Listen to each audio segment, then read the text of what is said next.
For the second year in a row, the Minnesota Twins are in Baltimore for the Orioles home opener. Each team with a 2-1 mark, and the Twins today hope to pick up their first road win of the season. Liam Hendricks will make his first start of the year against Jake Arrieta of the Baltimore Orioles. Chris Davis, the hottest hitter in both leagues. He hit a home run in each of the Orioles' first 3 games. Yesterday, a big day for Josh Willingham, the first Twin home run hit yesterday, and right behind him, Trevor Plouffe hit one yesterday as well. And we welcome you to Oriole Park at Camden Yards. A gorgeous day for baseball. Dick and Bert with you for the series opener. Now, the Twins got really good starts from their imports, Mr. Worley, Correa, and Pelfrey. And now today they're going to hand the ball to one of their homegrown products, Liam Hendricks. You know, the storyline for the Twins all winter long, can they improve their starting staff? And if it's any indication over the first 3 ball games, they have. Vance Worley, 6 very good innings, 13 ground ball outs, even though they lost to the Tigers about 4-2. How about the job of Kevin Correa? Outstanding 7 innings. Twins won that game late 3-2. And yesterday it was Mike Pelfrey. Coming off Tommy John, less than a year later, he pitched an outstanding ball game. 2 runs, 2 unearned runs allowed. Here this afternoon in Baltimore on opening day, it'll be a Liam Hendricks. Hendricks trying to find himself. Last year, a frustrating year. He finally got a win in Cleveland. Hopefully that will carry him into a good outing here in Baltimore, who he has never faced yet. And hopefully the dramatic win Wednesday at Target Field triggered some production from the lineup. Nice day at the ballpark yesterday for the Twins hitters. We'll see if they can repeat it again today.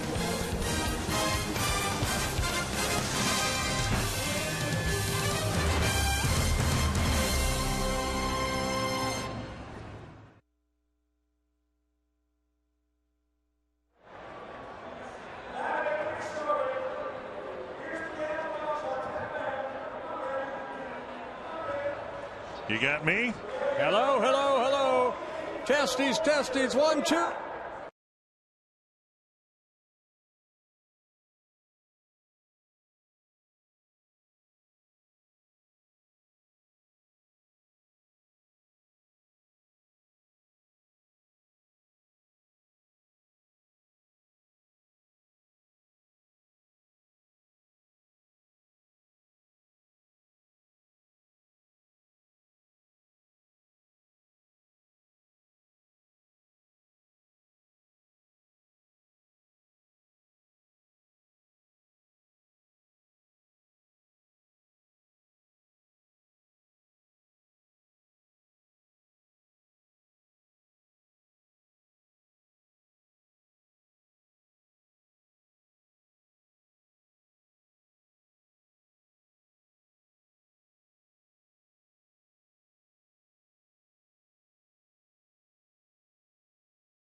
swept the Twins in 3 games.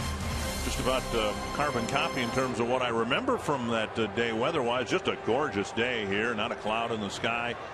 And Josh Willingham and the Twins hoping for a better stay here in Baltimore than last year. Well, overall last year the Twins played the Orioles 7 times, and the Orioles won 5 of 7, winning 2 of 4 in Minnesota. A lot of firsts yesterday for the Twins, and it was good to see a lot of these guys. Of course, Josh Willingham. Let's take a look at some of the firsts yesterday. Willingham hitting his first home run of the year. And here's a day of firsts. There's Willingham's home run, a 2-run home run. And then an inning later, Trevor Plouffe hitting his first home run of the season. How about Aaron Hicks finally getting that first major league home run? And by the way, also drove in a couple runs. Chris Parmelee and his speed with his first career stolen base. Ryan Presley, one very impressive inning in relief. Twins won that ball game 8-2.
His starters gave him, and the bullpen, of course, a really good series in Detroit in the cold temperatures.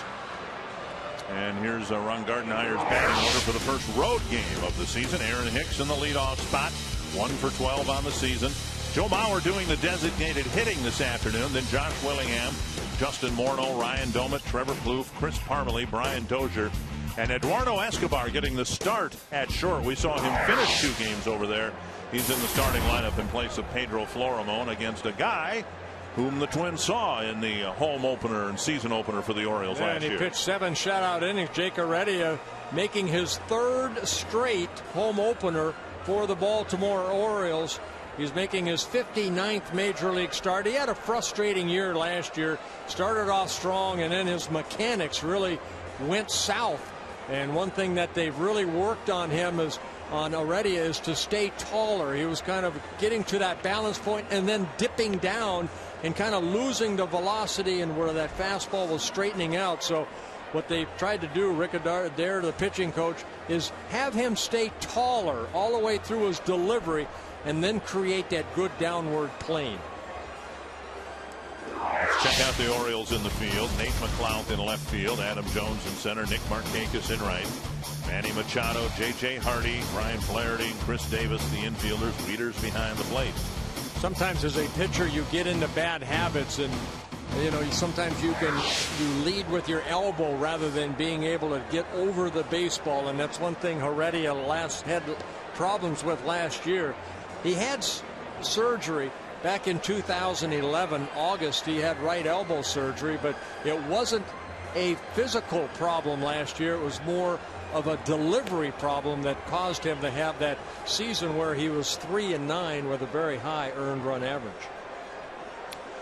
Recently as 3 days ago, they were talking about a 100% chance of rain today here in Baltimore, but obviously that's not the case. The rain cleared out this morning, and it is about as perfect a weather as you could have for baseball.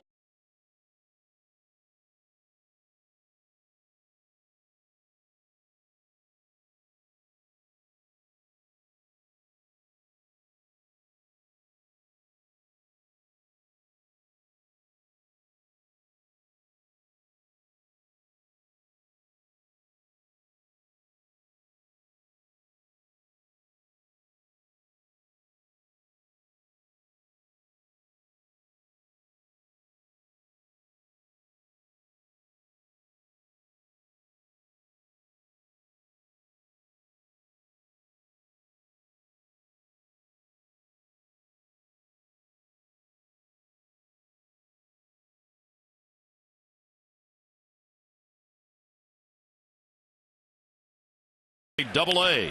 All of last year, he is a switch hitter. They look for him to be a staple in this lineup for the long term. At bats here. Well, it's nice to know that he's as confident as he is that, hey, it's just an 0 for 11 skid. You're going to have those in July and August too. And the door is open for Aaron Hicks to play every day out in center field. With Span and Revere gone, Mastroianni can play out there. Joe Benson is in the minor leagues, but here on 3 pitches, Heredia picks up the strikeout of Aaron Hicks. Jake Arrieta with a strikeout of Hicks on a breaking pitch, a check swing for strike 3. There's a curveball right there, straight over the top, and Hicks unable to hold up. He tried to, but he went too far. So today, Joe Mauer will be the designated hitter. He'll catch one, if not both, of the remaining games of this series.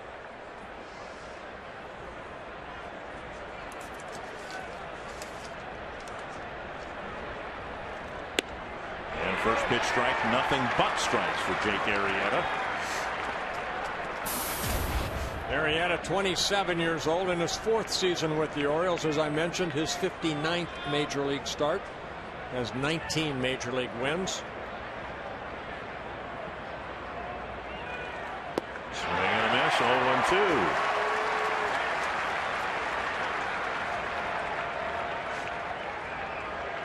Arrieta trying to win that job in spring training because of the frustrations he had last year. Had a very good spring.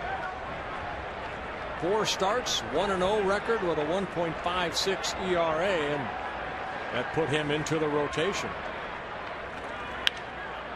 Driven deep and foul down the left field line.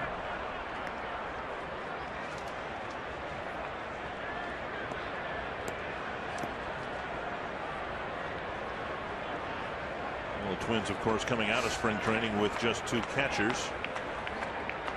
And Mauer will be the designated hitter, and then, as he will for the foreseeable future, Ron Gardenhire crossing his fingers that nothing happens to Ryan Doman.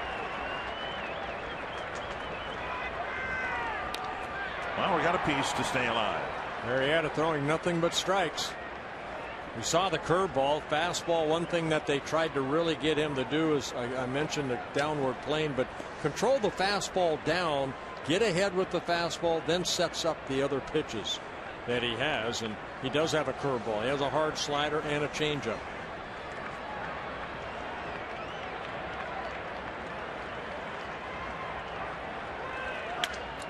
the knuckles and a foul ball. Might have cracked his bat. So nothing but strikes from Arrieta. And you're right, he had a very good spring training. And the Orioles, as much as they improved their pitching staff, they really didn't have, we were talking about the typical Oriole great defense, Belanger and Robinson, but they didn't have the, the Palmer, McNally, Cuellar, Mike Mussina, that type of, they didn't have anybody who pitched more than 200 innings. They just kind of spread it out over the workload over a whole bunch of pitchers. And it worked. A great bullpen for the Orioles last year. Another 2-strike pitch to Mauer. Just off the plate. He really pulled the string on Mauer and nearly clipped the corner. That big slow curveball right there. Take a look at it right here. Tries almost a backdoor curveball. And just a bit high.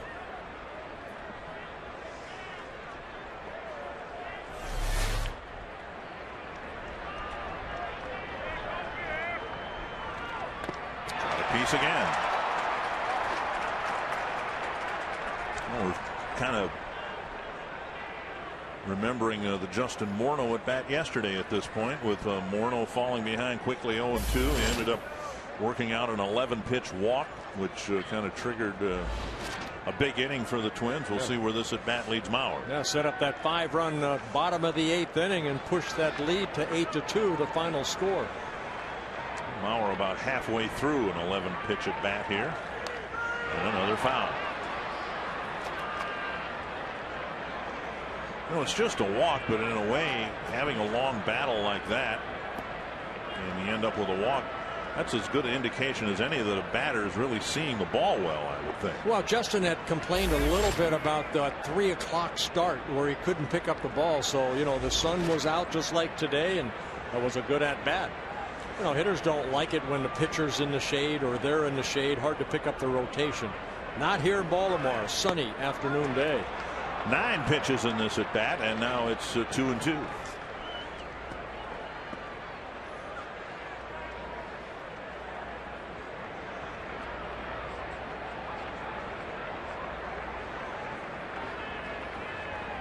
Hicks was gone on 3 pitches, and Arrieta finding Mauer to be a much tougher out.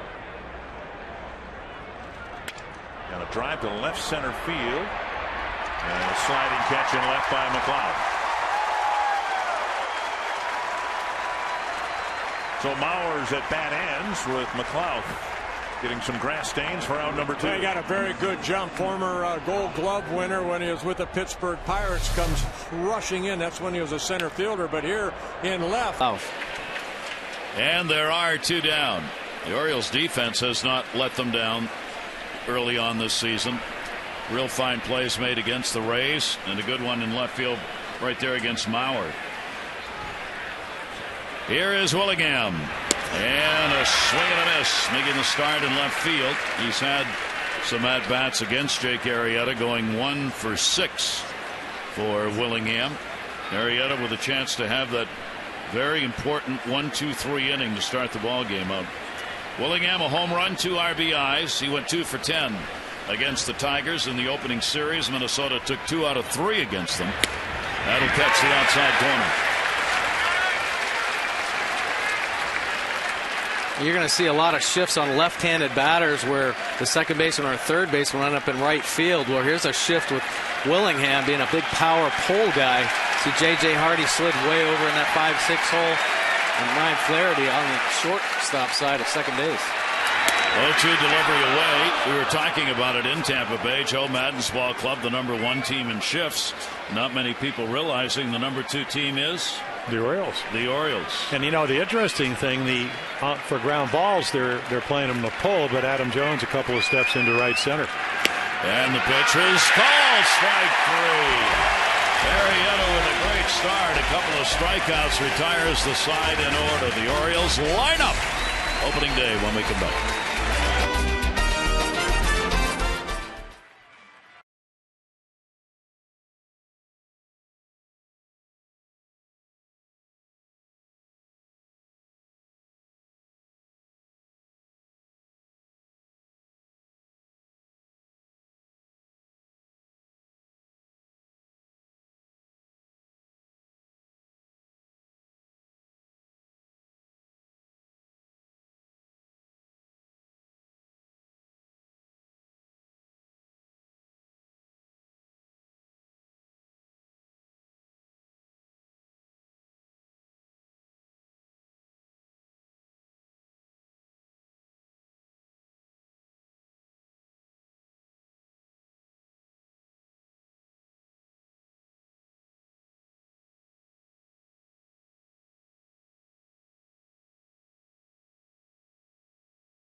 Davis, McLeod, Machado, and Markakis. Jones, Davis, and Wieters, Hardy, Flaherty, and Reimold. So far for Adam Jones. If it wasn't for Chris Davis, I'd be the big star.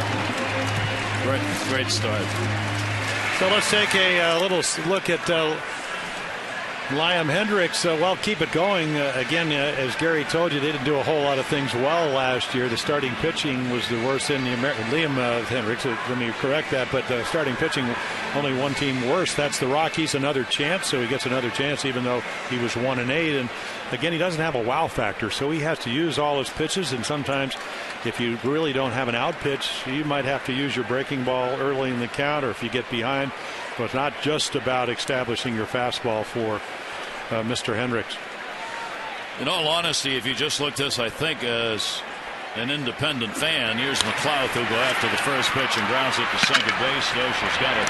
This is a series where the Orioles have to win 2 out of 3. They're going up against a ball club. This pitching is really struggling. One of them is on the mound in this game. They've got to make a change on Sunday. The starting pitcher's not going to be able to go. This team, even though they took 2 out of 3 against Detroit, they're a team you got to get some wins against. Certainly have to. Yeah, but and Ron Gardenhire, as we're looking, I mean, he's won 6 of the last 5 divisions, but the last 2 years, 96 losses, 99. So this hadn't been a typical Twins team, and one of the reasons because they haven't pitched well. The Orioles went 5-2 against the Twins last season, including an opening series sweep. Here's Manny Machado, 2 for 14 so far on the year, and he will take the breaking ball down low. Will not see a lot of heat coming from this 24-year-old right-hander. He spots the fastball and has trouble doing it. Fastball control has been a major problem for him. He'll try and go to the off-speed stuff. If anything, scouts say he probably nibbles a little too much because he's got to try to fool you because he does not have a real good out pitch of any kind. Well, the problem with pitchers like Liam Hendriks is that the second and third time through the order that's when it starts catching up with him. If he can't locate his fastball early, like Jim said, he probably tries to pitch backwards, show that breaking ball early, and maybe try to rush a fastball late in the count to keep guys off balance. But if he doesn't have the command, it could be an early exit. 18th major league start. Here's the 3-1 delivery on the way, and that will be fouled back by Machado. I'm going to take a look at his pitch selection. So, again, you can see, again, with batting averages against right-handers, even left-handers, that tells you he's not making very good pitches. He's not going to throw the ball by you. But then right there, Manny Machado had a good pitch to hit and fouled it off. So he's at least back into the count at 3-2. And the full count delivery on the way. Machado goes down the line with it. That's curving and will be fouled. You saw our Jeep Inside the Numbers. Jeep and the unique brand of freedom. You'll only find in the full line of Jeep vehicles. Visit Jeep.com to learn more. I have a question. I mean, I saw some of the early games with the Twins and the Tigers. There were a lot of shadows. That won't happen here. But, Mike, day games, you played here a lot. Yeah. What's it like? Day games are great here at Camden Yards. It's when it starts to get 4 and 5 o'clock, especially later in the year. That's when the shadows come into play. Ball is playable. Parmalee is out there, puts it away, and there are 2 down. Now let's take a look at the Twins defense this afternoon. Willingham over in left field. The youngster Aaron Hicks in center field. Parmalee, very versatile player. You might see him play first base this series. Plouffe and Morneau on the corners. Escobar and Dozier up the middle, and Dumet doing the catching. 2 down, and that'll bring up Nick Markakis. Nick had a 2 for 14 in the series against Tampa Bay. Both Minnesota and the Orioles are 2-1. Amazingly, there is no undefeated American League team. And we're only into the second series of the year. That may very well be a telling beginning as to what it's going to look like in the American League all season. Yeah, well, certainly in the East, it seems like a lot of the teams have gotten a little bit better, with the exception of the Yankees that have all the injuries. That's going to be a base hit into right field. So Markakis, who comes into this season here at Camden Yards with a .291 career batting average at home, picks up a base hit with 2 down. That'll bring up Adam Jones.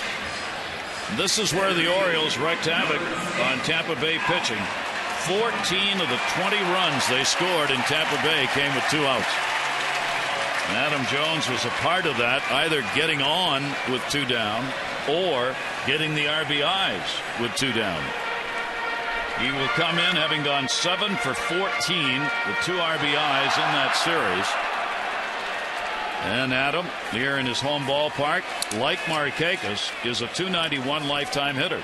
He's got 51 home runs here in this ballpark and was going for another one right there. We'll take a look at the middle of the order so far this year. 3, 4, 5 hitters, .459 batting average, 4 home runs, 15 RBIs, 13 runs scored. I mean, that's a tremendous heart of the order right there. And that's not even including, the pieces on the outside, the guys that get on base, steal bases and stuff. So 3, 4, 5 really carried the team down in Tampa. Really an amazing start offensively for the Orioles, who are coming into this ball game as a team hitting .300 in that first series, picking up the 20 runs. They had 33 hits over that 3-game span. And then again, you go back to J.J. Hardy. He adds a 2-run home run, or that game would have been very, very dicey yesterday. 5 home runs hit by the Orioles. Here's the 1-1 delivery on the way, and a great inside something. That thing looked like it came down and into a right-hander. Well, he's got 4 pitches, and again, off speeds, and you take it. I mean, it's just kind of a little, I don't know. To me, maybe that's his curveball, but it's a little kind of a front hip. You throw it at the front hip, and maybe try to get it to the inside, or again, maybe he was just trying to get it over, and it happened to go inside. So Jones 1-2. Get that up a little bit. It's a lot more hittable, obviously. Markakis at first base. Jones will take it on the bounce. Domit there to play it, and will hold the runner at first. For Hendricks, his career totals are 1 and 10. He had an inauspicious start to his major league career last year. Opening day roster. Ended up losing the first 4. Got sent down. Called back up again. Lost another 6, sent back down, called back up, finally found a major league win, and his 1-8 record last year, now 1-10 overall in his young career. As we've said, just 24 years old. And then he goes back to AAA Rochester, and he's 9-3 with a 2.20 ERA. Yeah, he had great minor league numbers and actually won a spot in spring training, but Brian Roberts hit a line drive in spring training. He tried to protect his face. He's lucky he's out here starting today. Yeah, it did hit him in the pitching hand. 2-2 delivery on the way. Jones will foul that one away. He has bad numbers against right-handers, and the Orioles have got that lineup loaded with the righties. Righties hit .357 off him last year, .357. The left-handers 100 points lower than that, but that's a huge average for right-handed batters. Yeah, Joe Madden calls that reverse numbers. It goes against the supposedly the statistics that lefties hit righties better than right-handers do. 2-2 delivery on the way, and they wanted to check it first. They'll get one. Oh, Mike, the velocity is not that bad. I mean, the velocity right there is 92. So if you actually make good pitches with your fastball and mix in the other ones, you're going to get people out. Well, I know we're talking right now, Liam Hendricks not having the best numbers, but he's the most dangerous guy you can face. And you can't go in overconfident thinking that you're supposed to score 10 runs off this guy. You have to stick with your approach, wait for him to make mistakes out over the plate, be patient. Runner will go, 3-2 count. Markakis off first base. Jones will punch it to first, and it's a foul ball. Almost taking advantage of Morneau having gone behind the runner on the 3-2 count. Now, Gary, another factor, talking to the Oriole hitting instructor Jim Presley, and I said, they not only had great at-bats, but it just seemed like the approach was so good against Tampa Bay. And Jim made a very good point. He said, we see them so often, spring training, and because of the fact you play them 18 times, as good as they are, they're probably a little more comfortable because we know what they throw. We've seen the movement. With Hendricks, that might be a little different story. Haven't seen him that often. That's what Mike was talking about. You get that second and third time through is where it could really make a difference, but we'll see. Certainly never expected the Tampa Bay series to look like it did, with all those runs, all those hits, all those home runs. Bullpens couldn't get anybody out, so you just never know. Runner goes. Jones to short. Nice backhand. Escobar. He'll go to first, and a good pick over there by Morneau. No runs, 1 hit, no errors, and 1 left on bases. Scoreless. First on the opener at Camden Yards.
call today for the Luna Double and get your second room of flooring free. 877-241-LUNA.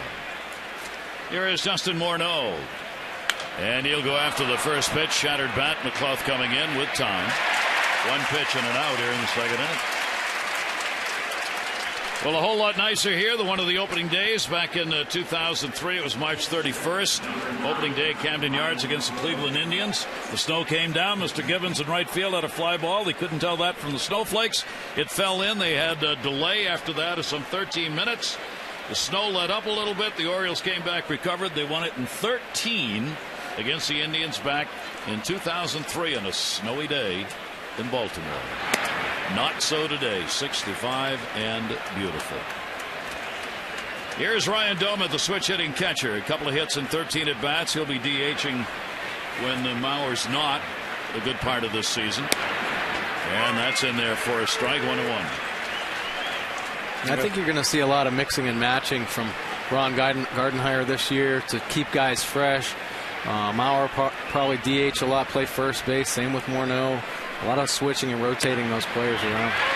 Great pitch on the inside corner, and Arrieta continues to get ahead of hitters.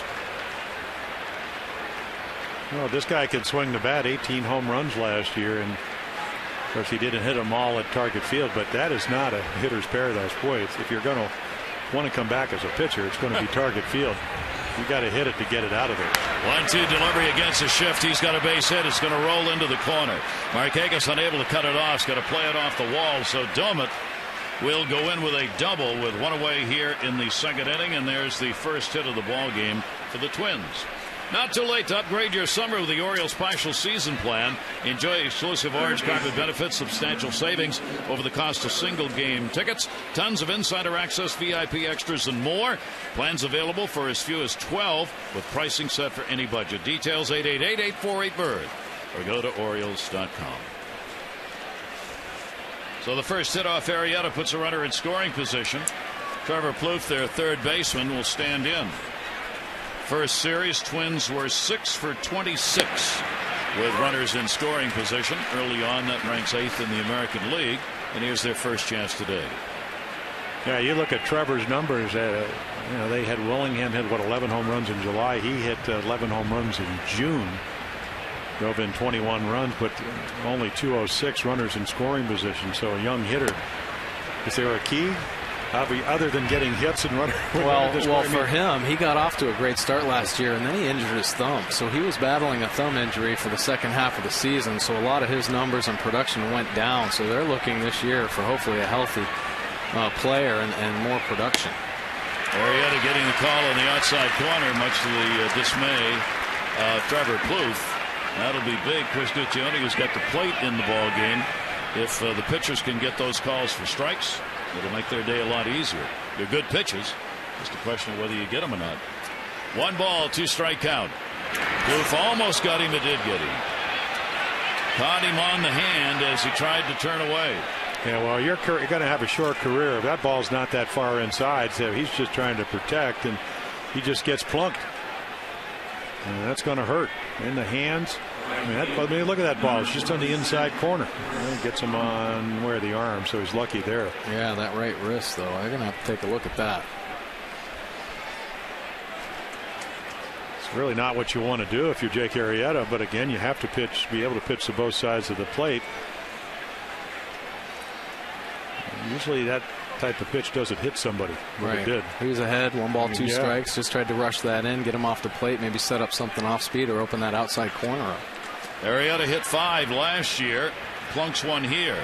Parmalee up and 2 on with only 1 away. Chris Parmalee, left-handed hitting right fielder. An RBI opportunity for the Twins. They don't intend to let many of these pass by, knowing that they had their struggles offensively. They've got to take advantage when they get these.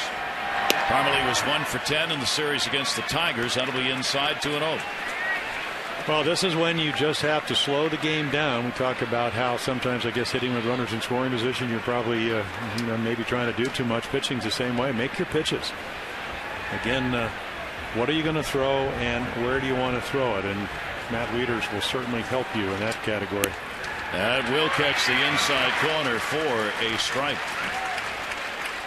As good a stuff as Jake Arrieta has, you can kind of see what kind of afternoon he's going to have. Just look at the glove and see how often he's able to get it in that location.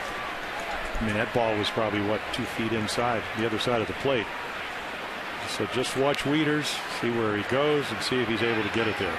2-1 count, runners off first and second base. That'll be up high, and he falls behind 3-1 on Parmalee, the 25-year-old. Split time minor leagues and the big club last year at a real good numbers. AAA Rochester hit .338, 17 homers, 49 RBIs. And then he's got a career 58 major league games under his belt, both at first base and in the outfield. 3-1. Parmalee will go the other way down the line and a foul.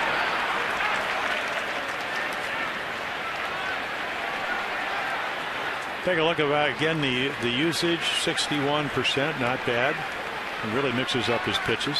Again, are they quality pitches? That really determines. And then with 2 strikes, you'll see a little more dependent on the off-speed stuff. Lead off the double, brother, with 1 away. Domit's the lead runner at second base. Trevor Plouffe, the hit batter, at first. And the 3-ball, 2-strike count.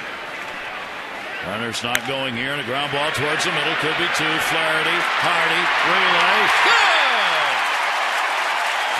4-2. No runs, 1 hit, no errors in the double play in the first 4 games of the year. It really mattered to the Orioles.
Series played as Chris Davis comes into this ball game an absolute house of fire. He continues to rack home runs against Tampa Bay, 1 in each of the games, 1 to right, 1 to left, and that one to right center field, all hit right on the money. First Orioles since Ripken Jr. with the 11-plus RBIs in a series of 3 games or less, first player in Major League history with 3 or more RBIs in each of the team's first 3 games. He comes in 7 for 11 with 3 home runs and 11 RBIs. He's got a chance today to join Willie Mays, Mark McGwire, and Nelson Cruz as the only Major League Baseball players ever to have home runs in 4 straight games to start a season. He did, however, suffer a broken bat in his last at bat in Tampa Bay. The manager was very concerned. I think he called it it was either Wonder Boy or Wonder Bat. One or the other was the name of the bat that got sliced off in his last at bat in Tampa. 1-0 delivery to him. That is outside, and the count goes to 2-0. And then you take Liam Hendriks, and he has to have watched the films, and all those balls were away. And the ball that broke the bat obviously was in. But again, can you do that? It's hard to do when you're young. And Davis will take it. It is a strike on the outside corner. First comes into the ball game here in his home yard at Camden Yards. He's hit .276 in his career. He has 25 home runs in this ballpark. 2-1 delivery to him, and he'll chop that one down to first base. Played by Morneau, and Davis is retired. One down here in the second inning. Maryland Lottery hit it big. Contestant of the game is Fred Anderson from Joppa. Fred has already won $500 for being selected to get $100 more for every Orioles hit, and $500 for any Orioles home run in the fifth inning. For your chance to be the Maryland Lottery hit it big contestant of the game, play 5-card cash or go to mdlottery.com to enter today. So good luck, Fred.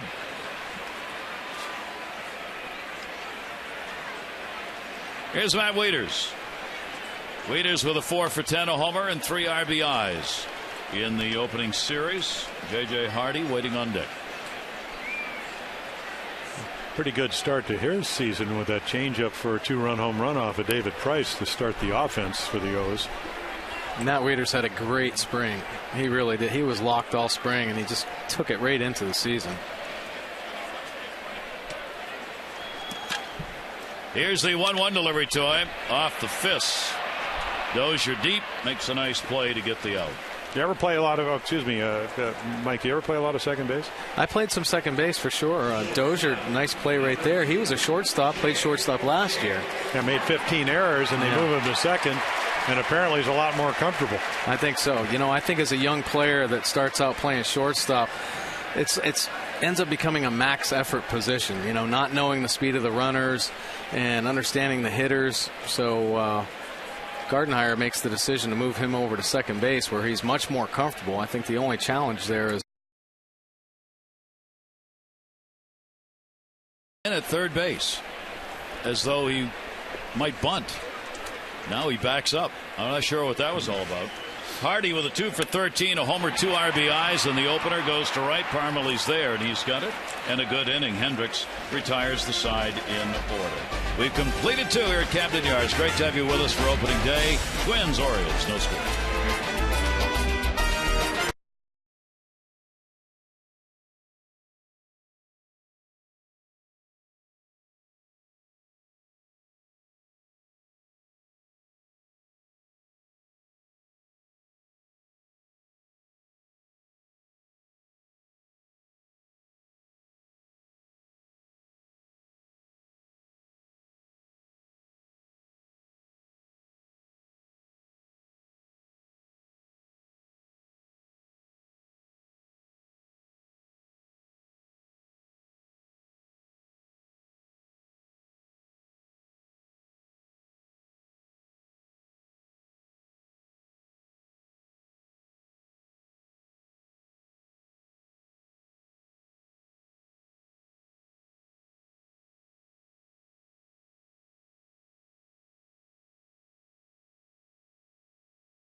By Just for Men. Just for Men auto stop is foolproof. Gray is over. And by Chapin Davis Investments, Baltimore's oldest and largest full-service investment firm. Call 1-800-222-3246 or go to chapindavis.com.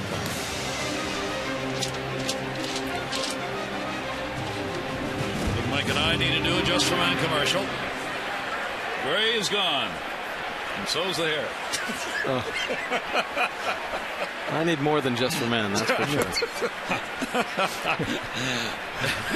Arrieta's pitch down for a ball as Brian Dozier leads it off. I'd be happy if it was Gray. That ball will be fouled right straight back. Dozier, their starter at second base in this revamped lineup for this team. He went 1 for 7 against the Tigers. It'll be 8, 9, and 1 in the order. Yeah, they scored about 11 runs less than the Orioles last year. That was up from 82 the year before. So that's what Josh Willingham certainly made a lot of those guys better. Morneau was healthy last year, or healthier, and a little bit better offense. I mean, not in the top, but improved. The other way and foul. Minnesota last year in the American League, they had the 6th best average, but they were only 10th in runs scored. And playing in the ballpark they're in, Glenn Gardenhire knows not going to get a lot of homers, and they didn't. They were next to last in home runs hit in the league, but most importantly, their ERA was the highest in the American League last year. 2-2 delivery, reach for that down the line. Nick Markakis over to the line. Markakis to the wall and makes a nice catch. One down. The excitement of opening weekend here at Oriole Park continues. The O's and the Twins tomorrow. It's 7:05. Sunday 1:35. Celebrate the first weekend back at the ballpark. Enjoy the sights, sounds, and tastes of Utah Street. Welcome back the O's after that great 2012 year. 888-848-BIRD to go to Orioles.com for tips. Escobar, the switch hitting shortstop. And he'll go down the line. McLouth's going to have to hustle on this one. Diving, cannot get it. And he will hold the runner to a single. Escobar took the big turn, but McLouth got up and got it in, and it's a single. Another great effort out there by Nate McLouth, and another great first step. He gets to this ball in plenty of time. Just hits off the heel of the glove there. And it almost appeared from that angle that maybe the glove got it in his vision. When you're running that fast, it's not like you can just kind of move your arm around. I don't know if another team in baseball that has 3 Gold Glovers in the outfield. McLouth 1, and Adam has 2, and then over in right, Markakis, Gold Glove right fielder. Well, let's see what they can do with this one. They had a double in the second inning. Runner stranded. Double play ended that one. Now Escobar on at first base with 1 down, and the top of the order, Aaron Hicks, strikeout victim his first time up. Hicks is only 23 years old, made his major league debut on opening day at an 0 for 4, 3 strikeouts, and he did get his first career hit in the game on the 4th yesterday. That will be foul back. He had a great Double-A season. Spent the whole year there last year, hit .286, 13 home runs, 61 RBIs, but he scored 100 runs, and he had 32 stolen bases. He is your prototype table setter. And apparently a very good young amateur golfer. He was a pitching prospect, throws in the mid-90s, 95, 96. So I guess we'll probably see his arm from the outfield. 0-1 delivery on the way to him. Off-speed pitch is going to miss outside. Well, the Minnesota Twins think very highly of him. They traded Ben Revere to get starting pitching, but calling a guy up from Double-A, I mean, that's a big risk. But obviously, the numbers and the way he handled himself through the minor leagues prove that to them that he's ready to play in the big leagues. 1 ball, 1 strike delivery to him, and a strike taken. It was a bit of a surprise. It was really based on how well he played this spring together with last year. Darren Mastroianni is a player who's on the roster and was thought probably to be the one who was going to start in center field. Yeah, he's a right-handed hitter where Hicks is a switch hitter. Tom Bernansky said he just likes the mindset. He's young, but is maybe a little bit more mature. 1-2 delivery, a slow roller that's going to go foul. He'll make sure, and Davis will make sure it stays foul. 1-2. When you think about young players that come up and when general managers and managers make decisions to put them on part of their roster, their 25-man roster, that is probably the biggest factor that comes into play. How does their mind work? How is their mindset? Are they going to be able to handle the ups and downs and the rigors of playing at this high level with all the pressure? And Jim, you came up as just a kid, 19 years old. I mean, if you're not mentally tough enough to handle that could just destroy your career. Yeah, because he had 286, and he had some home runs, and Gary, you talked about the stolen bases. So if he hits 40 points lower, how is he going to handle that? Is he going to go from game to game, at bat to bat? Is it going to affect his defense? All those things come in, and as a pitcher, you get out there, and when I came up, I was a thrower. I just played an A ball in an instructional league, but then you got to pay attention. Again, you got to have some mentors on your ball club, some role models.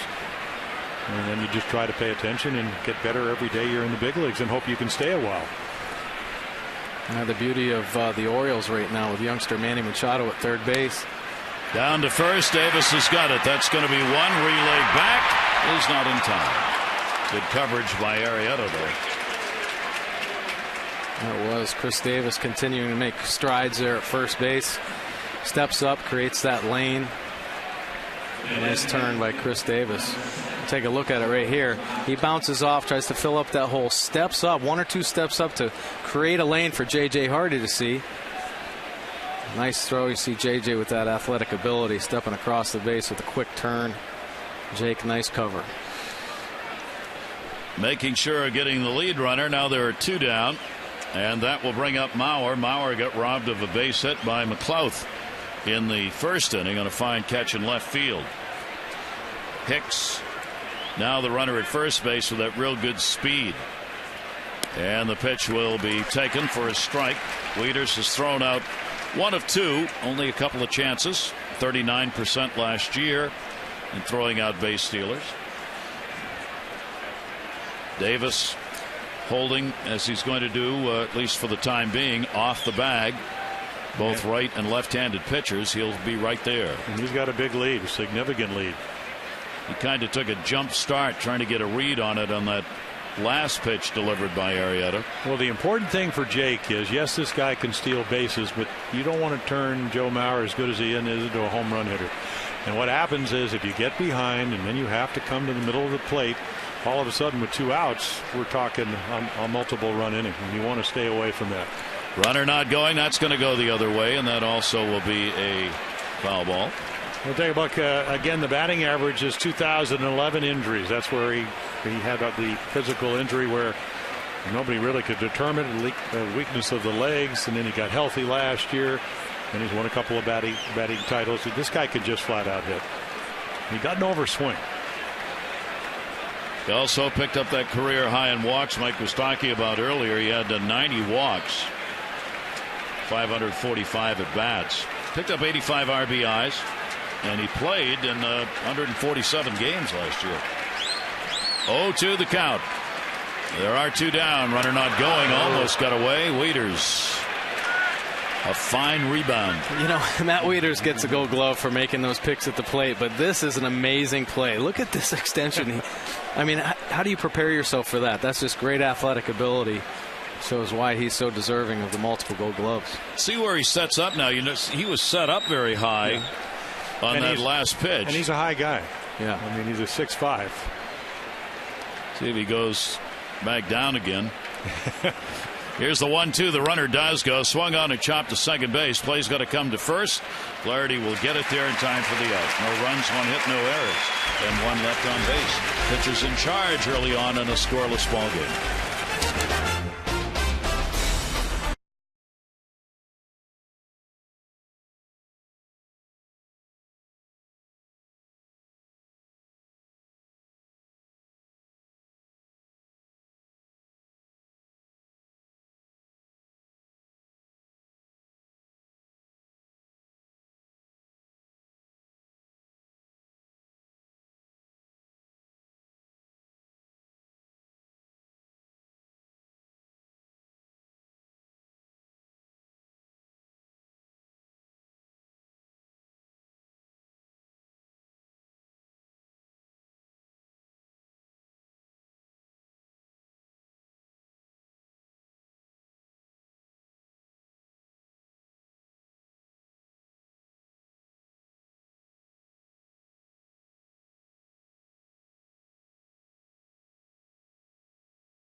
before the ball game. The injury yesterday, of course, on a stolen base, went down. When he came back up, grabbed the back of his legs. It is a ruptured ligament behind his knee that attaches to the hamstring. Expected to be out 3 to 4 weeks. And Buck Showalter today commented on it. Just because things are delayed doesn't mean they're denied. So this is something that, regardless of what it says, will heal, and he will play for us again. So, it's one of the things you do in the off season, and we hope that Lexi and Ryan can help us, hold down the fort until he comes back. Tough. Sure was very unfortunate because Ryan really had a great spring training, and he had told me that he just finally started feeling comfortable on the field, and he got off to a nice start, got some hits. Just an unfortunate injury for Brian Roberts here at the beginning of the season. So with the ball club, Ryan Flaherty is getting the start at second base and leading off the inning. Reimold and then McLeod do up, and that'll go the other way. The Orioles today, Yamiko Navarro from AAA Norfolk recalled, with Brian Roberts being placed on that DL. Navarro, 25 years old, came over from the Pittsburgh Pirates. He had a spring where he hit 276, played 29 games, was at AAA ball in Indianapolis much of last season, hit 279 there, 8 for 50 with his chances with the Pirates. So the Orioles making the addition today. Yeah, they picked up Yamiko for his offense for sure. Good hitter, goes up there and competes every time he steps in the box. He has some versatility in the field, can play short, second, and third. That'll go down to first base, be knocked down. Morneau finds the handle and gives it the underhanded flip. Wow. There we go. Impressive play right there. Tell me, does this look like Jeter throwing to his catcher in that famous play at the plate? It does, the backhand. He gets down just to like a prevent defense, knocks it down because the ball took a little funny hop at the end. He lost the ball and ended up making a tremendous blind power feed. A blind power feed? Yeah, take a look here. The ball kind of kicks up off his heel. Well, he's a hockey guy. He finds it, and that's just a turn and flip. And that was tremendous accuracy right there. A blind power feed. No, I like that. That'll show up in the stats tomorrow. Number of players with blind power feeds and the WAR replacement numbers on them. That's good. Here's Nolan Reimold, 1-0 delivery. BPFs, right? That's right. Blind power feeds. Blind power feeds. 1 ball, 1 strike count. Liam Hendricks able to place the ball where he needs to here so far early on in the ball game and getting outs. That will be a called strike. He's kept the pitches down for the most part. Then it goes to 1 and 2. And he's mixed up his pitches, which is part of pitching. Yeah, the great broadcaster in this town, Vince Bagley, was saying, what is this new term? It's really coming out of his hand. Well, here we got the blind power feed now. Would you ready to go? There's a new one that Vince can use. There'll never be enough stats or terms. I said, what that really means is the guy can really throw the ball. The ball. We can get it up there. Here's the 2-2 delivery on the way. Reimold, the DH today, will foul that one back, and there'll be no play. Nolan had a 2 for 7 in the opening series, working both in left field and as a designated hitter, as he's probably going to do a lot of this year. He hopes so anyway, because that'll mean he's healthy and playing. Slowly getting better. I mean, so much better than you saw him all spring, Mike. He just tells you that the strength's coming back. Yeah. After the surgery for the pinched nerve. That one in the air to left center field. Hicks will have plenty of time to get over and put it away, and there are 2 down. Time for our AT&T Mobility Trivia Fact. The Orioles with a +5 run differential this season, second in the American League. Last season, their -7 differential was 8th. +7. And one of the most talked about numbers all year long was that run differential. How can a team with a run differential of 0 or close to it go to the postseason? Howard. I can tell you exactly how it happened. They did that. They won the playoff game and they got to play. Well, the number is, and that's why all the Sabre patricians say you can't go 29-9 in 1-run games and 25-14 in 2-run games and win 16 straight extra inning games. You probably can't, but you can win games other ways. Yes. as they showed in Tampa Bay. Yeah, exactly. And the starting pitching, which is, I think, what needed to be at least through the 2/3 of the season the most improved, was more improved. And Arrieta's doing it this afternoon. So you can get better from year to year, and you can also hit better with runners in scoring position, something they didn't do. They didn't do horribly, but it could be better. And a swing and foul back. We also talked about their need to improve on base percentage if they're going to be a long ball team, so there wouldn't be quite as many solo home runs. 57% of the home runs the Orioles hit last year were solo shots. Well, this year they've already had 5 multi-run home runs. Here's the 0-2 delivery, and that one shot up the middle. That's going to be a base hit. And McLouth is on the Orioles' second hit. This one coming with 2 down. So we'll see in a 0-0 ball game, when you have a guy that stole 12 out of 13 and Joe Mauer's not catching, he's DHing. This could be a running situation. I would say you want to put some pressure on Ryan Doumit, the catcher. He certainly isn't as polished as Mauer back there. Well, you also, again, you have a young hitter at the plate. 20-year-old Manny Machado hits the fastball a little bit better unless you hang something. I always knew if I wanted my guy to throw somebody out, even as good as Rick Dempsey threw, it's a lot easier if I get him a fastball. See how Buck Showalter wants to play this. There goes the runner right away, and an off-speed pitch. Perfect pitch to steal on, and a stolen base. Thank you very much, Mr. Hendricks. He was going to go anyway. He just went on the first move, and he didn't even pay attention. Yeah, you might think you might get a courtesy throw over there just on the first pitch. And great jump by Nate McLouth. Great anticipation. And perfect timing. Well, that's what he brought to the ball club. Again, with Brian Roberts out almost all last year, not much speed except for Nate. And Nate the skate can go get him. He can get it. 2 out of 3 and stolen bases for McLouth. The Orioles are 5 out of 6. And it pays off. Base hit up the middle. McLouth had a great jump. Here's the throw. It'll be cut off. Machado gets the RBI, and the Orioles get the lead.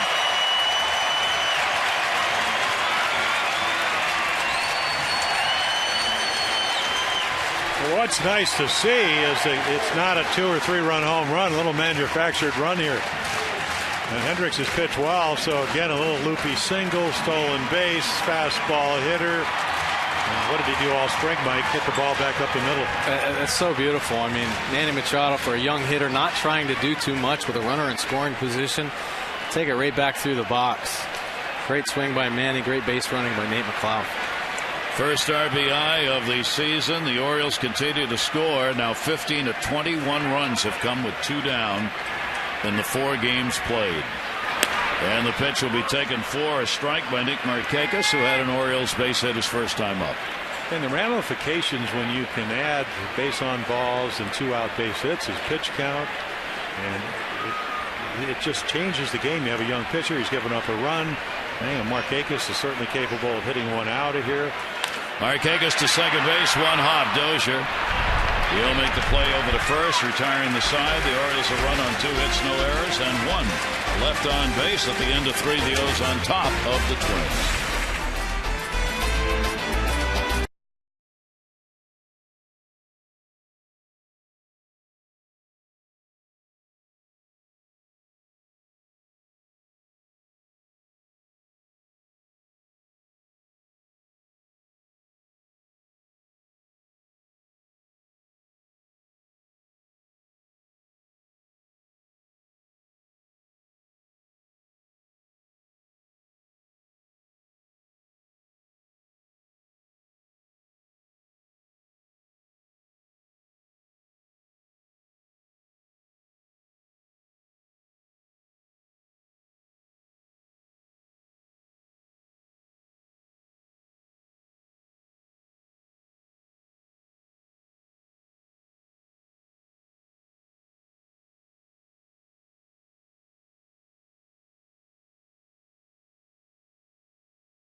Camden Yards on game number 1 on the Orioles home turf with the introduction of all of the players. Fine play by McLouth to kick it off. Arrieta's been on the money. No walks, couple of strikeouts. And opening day is underway, an opening weekend, and we hope you'll be a part of it. Beautiful sunny day here in Baltimore tomorrow night. 7 o'clock ball game and then a 1:30 game on Sunday on this quick 3-game homestand against the Twins. For the Orioles, 1-3-0. The Twins 0-2-0. Each team has left a couple on base through 3. Willingham, Morneau, and Domet will be coming up against Jake Arrieta. Josh Willingham, he was called out on strikes his first time up. Now 1 for 7 lifetime off Arrieta. Free agent signing 2011 by the Twins and brushed back on the first pitch. Yeah, the previous year, we mentioned he hit 35 home runs in a huge ballpark. Again, he didn't play all his games there, but he trained for Target Field by hitting in the Coliseum, because that is one big ballpark. He hit 29 that year. That's a canyon. You know, is it ever? 1-0 count on Willingham. That one ripped. That's going to be into the corner. McLouth will have to chase this one down. And it'll be an easy stand-up double, and Willingham is on, the first leadoff batter the Twins have had on in the ballgame. Yeah, again, when you have a good fastball hitter and he can hit him about, he can hit that fastball. And again, look where the pitch is. It's not that you always hit this pitch. It's just depends who's at the plate. So again, we go back to what are you going to throw and where. It's not that you can't throw him a fastball. You just can't throw a good fastball hitter like Josh Willingham a fastball when he's looking for it in the middle of the plate. Going to have a good swing. Couple of doubles and a single have been put up on the board by the Twins off Arrieta. Here's Morneau. Morneau flied out to left.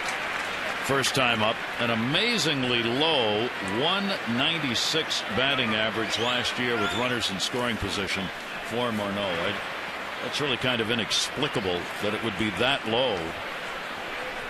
The guy who hits in the middle of the order has some power and extra base hits piled up. Well, Morneau went through a lot of health issues as well, and I think last year was just a rebound year, try to get his feet back under him. Well, the concussion in 2010 and then the wrist surgery, and then he, this spring he had some back problems, nothing significant. Career batting average of .280 for this veteran, now 31 years old. 0-2 delivery on the way to him, and Arrieta will miss down low with it.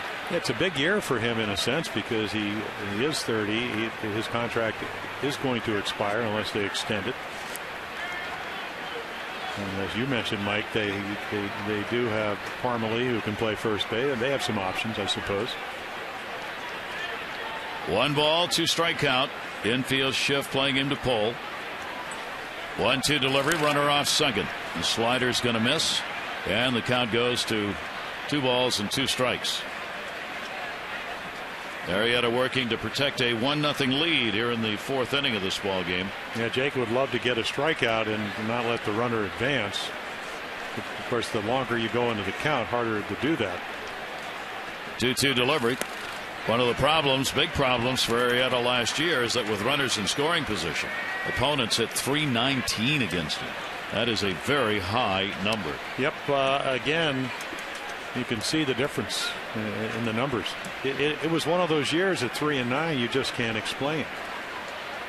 Even if you wanted to do that, they probably wouldn't hit that high. 3-2, runner off second. And walked in. There's the first walk surrendered in the ball game. Morneau gets it, and the Twins have the first 2 on here in the 4th inning. I think Jake's kind of been trying to find his balance throughout his career. I mean, it seems like his problem has been falling behind and throwing too many pitches, and he has to leave early in a ball game.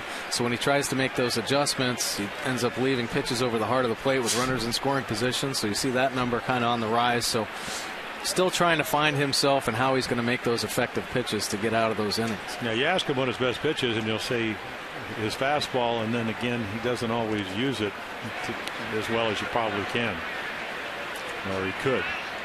Ryan Domet, the off-speed delivery is in there for a strike, 2 on. Nobody out. Domet had a double his first time up, now 3 for 14 early on in the season. Well, the thing, though, guys, when you get yourself in trouble and you have the ability level that he has, you can get yourself out of it with your stuff and just by making good pitches, and he has those capabilities. Here's the 0-1 delivery on the way inside. Good scoop made by Wieters. But you just see, they hit 371 on his changeup last year because right there he just kind of pulls it across the plate. Left-handers had the better numbers against Jake last year, hitting 291. Right-handers hit 249. So again, a couple of pitchers ago, one by the book, Arrieta, one not, Hendricks. And that ball is fouled off. Good location and a little zip on it too. Well, it's not about velocity. He's been 93 to 95, 96 this afternoon.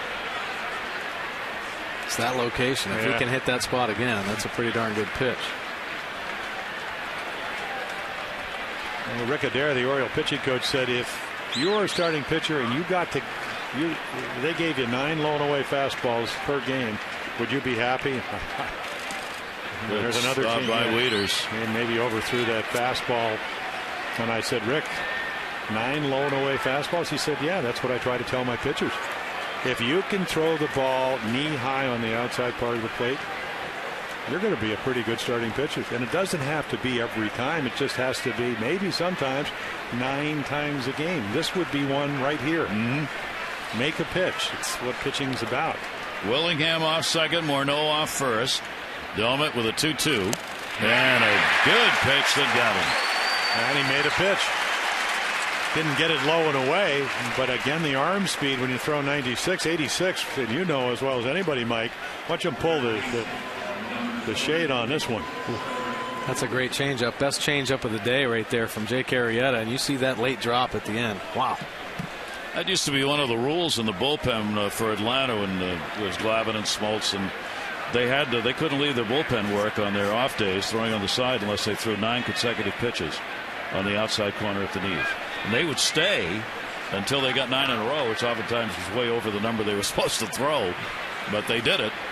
Here's Plouffe with the 2 on now with 1 down. Plouffe was hit by a pitch his first time up. Well, that's a well taken point. That would be what?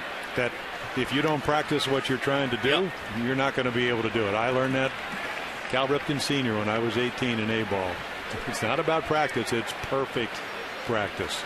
Out of the John Wooden Handbook of Coaching. Here's the 0-1. Well, Mike Flanagan, when he was the late Mike Flanagan, when he was pitching coach in '96, he'd have young pitchers. He said, okay, let's work on our fastball command. They'd throw one for the corner. It would go outside. Then they'd hit the corner. Then one would go inside. And he said, okay, the other side of the plate. And Flanagan would go, wait a minute. 1-1 delivery is a strike. That one. That's a cut fastball. That's a cutter that just fools him because it ends up in the middle of the plate, but it has probably looking fastball. He's a very good fastball hitter, and it just fools him enough. Plouffe getting the opportunity here. The Orioles lead at 1-0. Twins with 2 on, 1 away. Plouffe hitting just .206 with runners in scoring position last year. Goes after one that was up, and he's down. Well, Jake Arrieta can show you so many different ways to get guys out. Take a look at this fastball. He misses his spot, but there's so much nice late life on it. Chases it up above the zone. And he can get strikeouts that way as well. But I'll tell you, when Jake Arrieta is at his best is when he is able to locate those pitches. Well, that's 2 strikeouts in a row at a most opportune time for Arrieta. Leaves Willingham at second. Morneau still at first, 2 down. Chris Parmalee hit into a double play his first time up. Outfield will shade to left on him. Infield pretty much straight up. Parmalee will take the breaking ball inside for a ball. Pretty much right down the middle. There's been some balls that have been called strikes and some strikes that have been called balls. And that was one of them. Yeah, that was a good pitch. Well, he's a good fastball hitter, so you're trying to stay away from that if you can. 1-0 delivery over the top.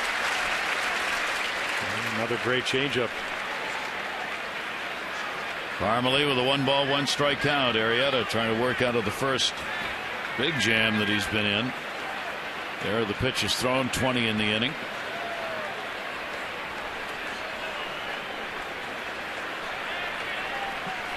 Runners their leads, first and second, on the 1-1 delivery. Fouled away.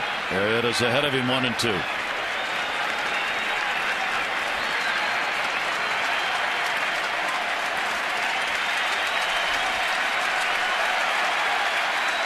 Well, this is what home baseball is about. You get 2 strikes, you're 1 pitch from getting out of the inning, and you have this kind of fan support. Again, you got to be able to control your emotions. Here's the 1-2 delivery to him. Parmalee takes it. And a 2-ball, 2-strike count.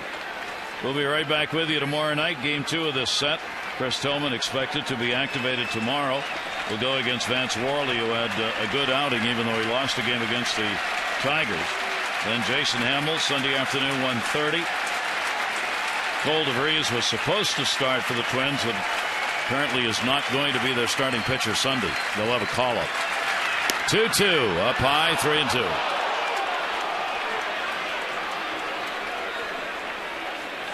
Pretty impressive at bat here by Parmalee. He's laid off some tough pitches. So the runners will go 3-2, 2 down. Markakis adjusts a bit, 3 or 4 steps over towards center in his right field position with his 3-2 count. Runners go, and that's going to be fouled back. Yeah, not a very good curveball, but close enough that Parmalee wasn't going to let it go. Well, you know what the pitch is, and that's a straight changeup. Just let it have the movement that it did earlier in the count. The one that he struck out Daument, but can he execute that pitch? And that's what it comes down to. Arrieta and Parmalee, second time on the 3-2.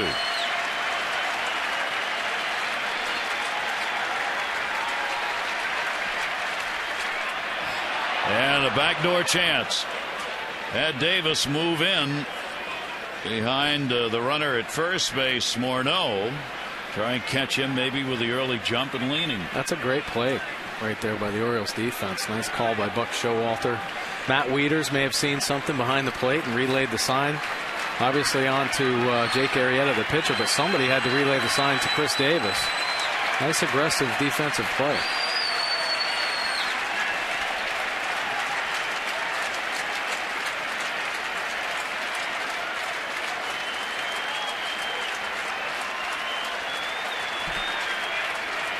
Here's the 3-2 delivery. Parmalee, a shattered bat, base hit.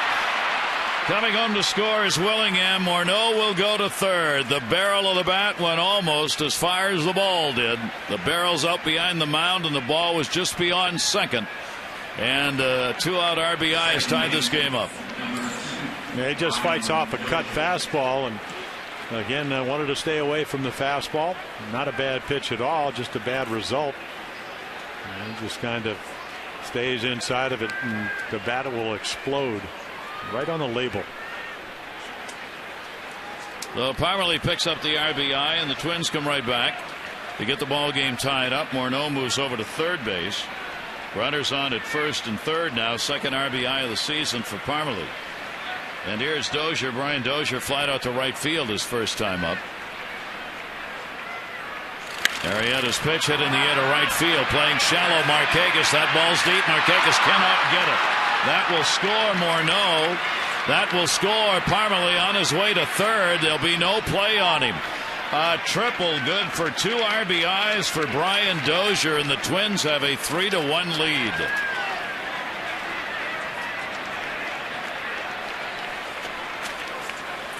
Well, again, a guy that you don't think is going to hit it over your head, but he does. He gets the ball up in the strike zone. It's hard to see. Very glary day, and here come the Twins. A couple more runs to make it 3-1. And that will bring out Rick Adair.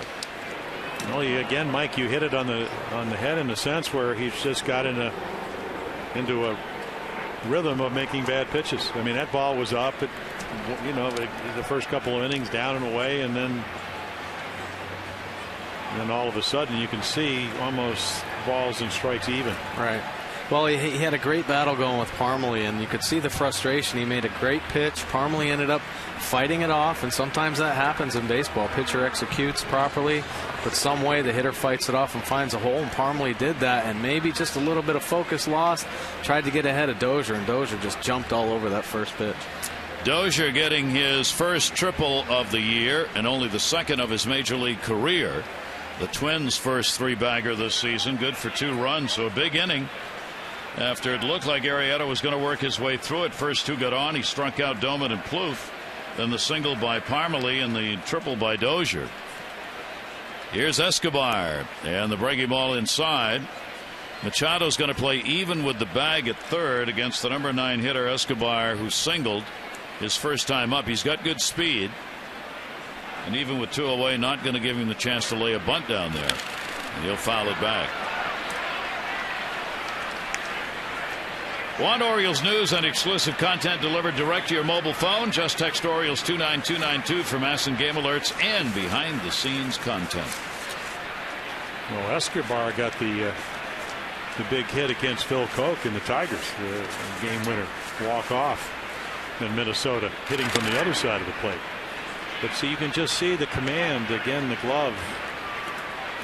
The pitch is just not even close to where Matt Wieters is putting the glove.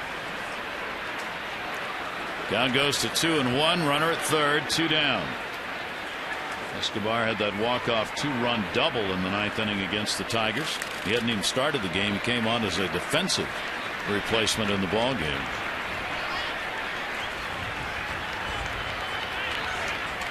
Again, it's a lot simpler windup than last year. He used to kind of slide a little bit, so he's really worked hard on it.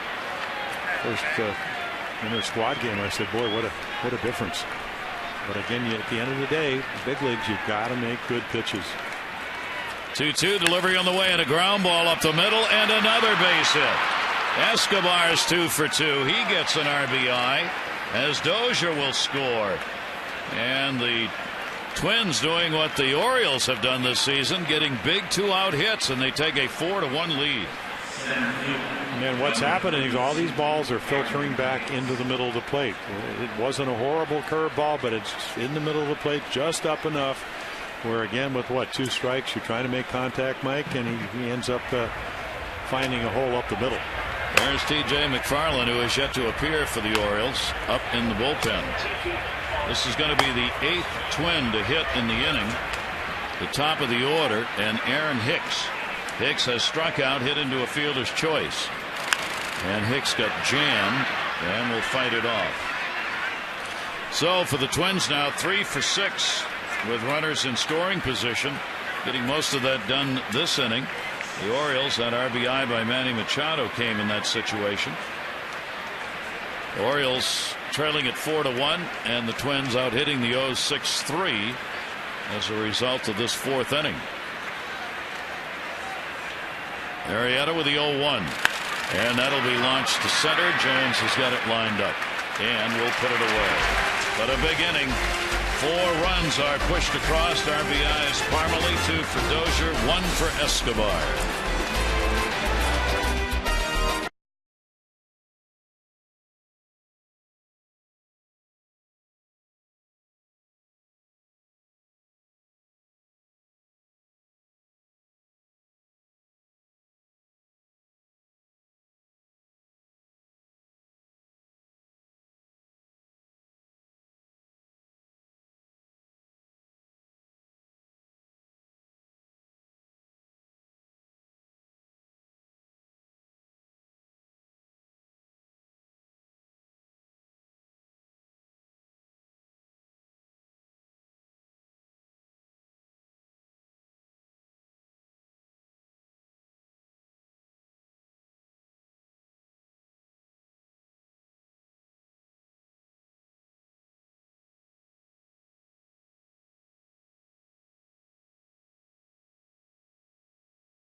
13. Adding a lot of that excitement, of course, was last season's wild card 2012 berth and the great 5-game set that close to moving on, and a big house on hand here at Camden Yards for this opener at home against the Twins tomorrow night 7 o'clock rather, and then Sunday afternoon at 1:30 as the fans welcome back the Orioles, who now have got to get back into the ball game as Liam Hendriks has had his team work behind him. He hasn't walked anybody, nor has he struck out anybody.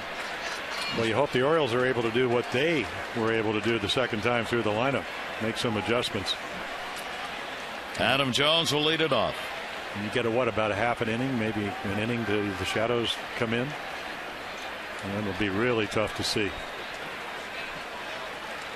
And Jones will take the first pitch for a strike. He grounded out his first time up.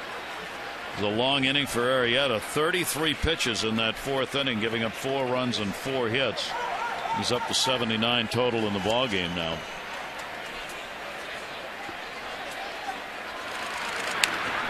Well, the beauty of this Orioles offense is that they're never out of a ball game. I mean, they're just so potent, and the Minnesota Twins are well aware of that. They're not, thinking they got this game in hand right now, because there is just so much power throughout the lineup that if you get 1 or 2 guys on, this game could be tied in just one swing of the bat. My theory was if you're going to get down by 3 runs, you want to do it early.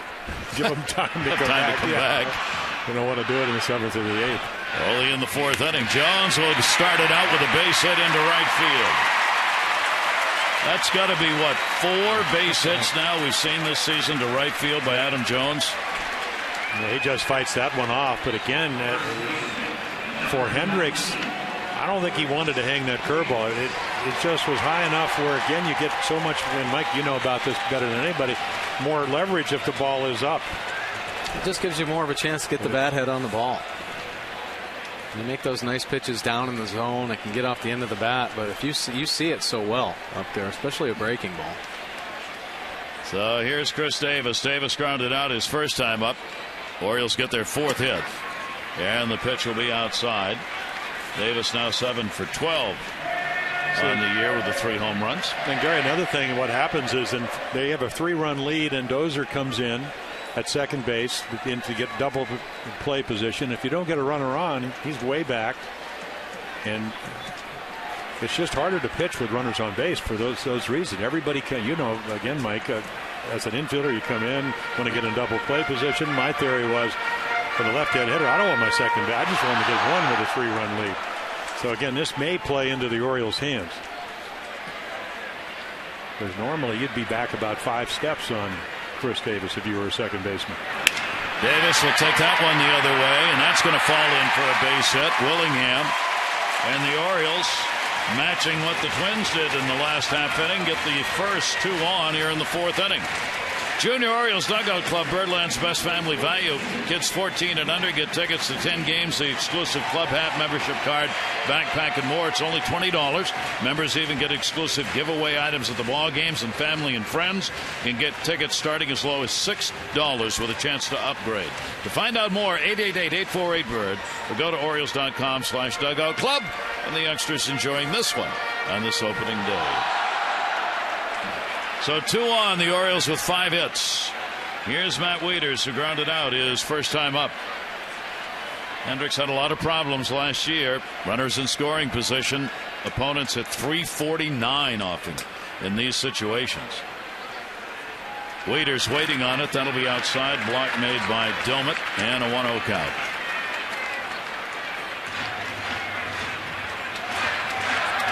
Well, the Orioles are trying to jump right back in it here in the bottom half of the 4th inning.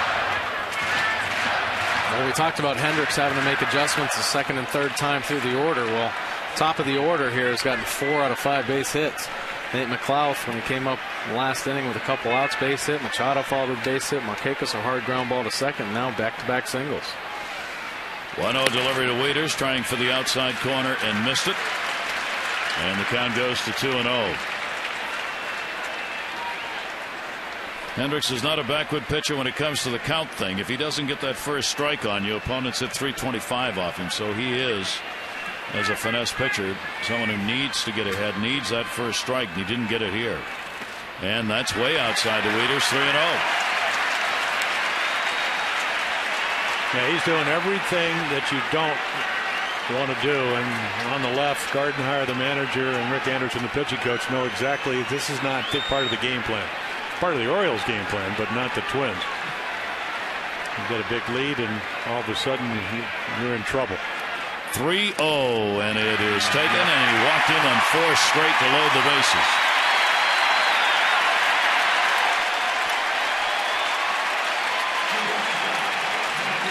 Take a look at, again, what he's trying to do. There's a curveball, not even close. Fastball off the plate. Another one, change up off the plate, and then that probably was a strike. Didn't get it called. And the shadows coming in makes it harder to umpire, too. And here comes Rick Anderson, the pitching coach, longtime pitching coach. It must be a little frustrating for him. I mean, he's got a young pitcher on the mound. Twins take the lead, and, you know, he wants him to go out there and close the door, get him back in the dugout, and a couple base hits and 4 straight balls, and here the pressure is on. Yeah, Ryan Presley, the big, tall right-hander. But it happened a little bit to Jake Arrieta because after the double by Wilmingham with a 1-0 lead, he walked Morneau after getting ahead of him. You try to be perfect and you try to make your pitches, and sometimes, well, we talk about trusting your stuff. Sometimes it's hard to do. There they are. They are loaded up. Jones a single, Davis a single, Wieters a walk. First walk surrendered by Hendricks in the ball game, and nobody out. And J.J. Hardy gets the opportunity with the sacks full. Orioles down by 3. And Hardy, they're going to check. Did he go? Yes, he did. I don't think he did. Tom Hallion called at first base. Yeah, he's looking right into the sun. Can't do much about it, but didn't appear that he swung. Outfield deep. Infield double play depth here. They're looking for the ground ball. That'll be outside. You know, Mike, normally we saw Tampa Bay do it. They play J.J. Hardy, at least on the ground, the pull. They play pretty much straight away here. Big hole into left field. Anything to get at least 1 run in here. And he'd love to have more. 1-1. Ground ball towards short. High hopper. Tough play. Got to go to third. Find a bag. And did. No! Came off the bag. Plouffe was reaching with his foot. He never got it. A run will score, and it is a 4-2 game. Jones crosses. A pretty heads-up play by Escobar right there going into the hole. But Plouffe a little late. A little tardy getting back to the base. And unable to find the base. Take a look at it right here. J.J. Hardy chopping this ball in the hole. Plouffe makes the right read getting back, but doesn't ever pick up third base. And that's costly right there. Nice play by Escobar, but you'll see him hunt for the base with his right foot. Ooh, he actually got that. I thought he had it. Interesting. Surprised they didn't argue more on that one. Fielder's choice RBI for Hardy. Still nobody out. Bases remain loaded. Here's Ryan Flaherty. He grounded out his first time up. And again, if Hendricks gets behind Flaherty, all of a sudden Ryan becomes a much better hitter because the book on him is try to go slower and slower. Really good fastball hitter. Hardy's got 3 RBIs on the young year. 1-0 delivery. Flaherty reaching will chop that one foul. Turning over on it. Flaherty with Reimold to follow as the Orioles with a chance for a big 4th inning. Getting the first 4 really on without recording it out here in the fielder's choice by Hardy. Infield will stay at double play depth. You see the last grand slam. September 28th of last year against Boston. Here's the 1-1 delivery. Flaherty will be jammed. Fights it back 1-2.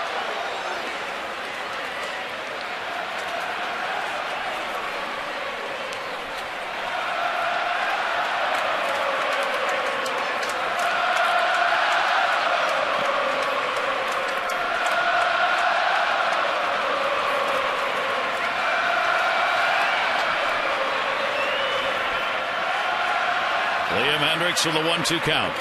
Flaherty stays off. 2-2.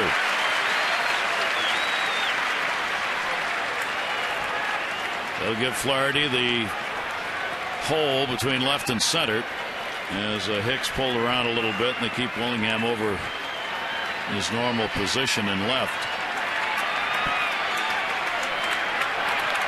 Runners with their leads, and the 2-2 delivery, and Flaherty will foul that one down. Davis, Wieters, and Hardy, the base runners for the O's.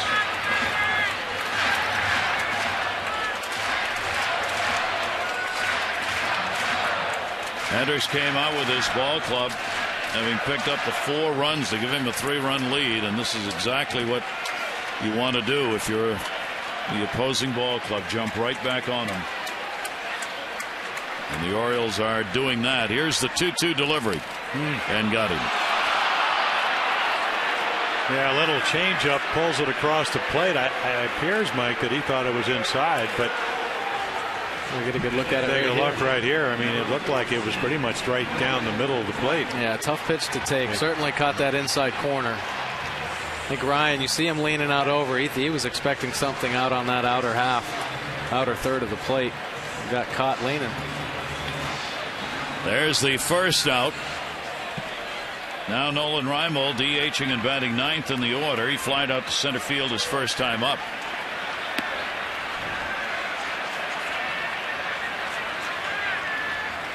He'll go after the first pitch and miss it for a strike.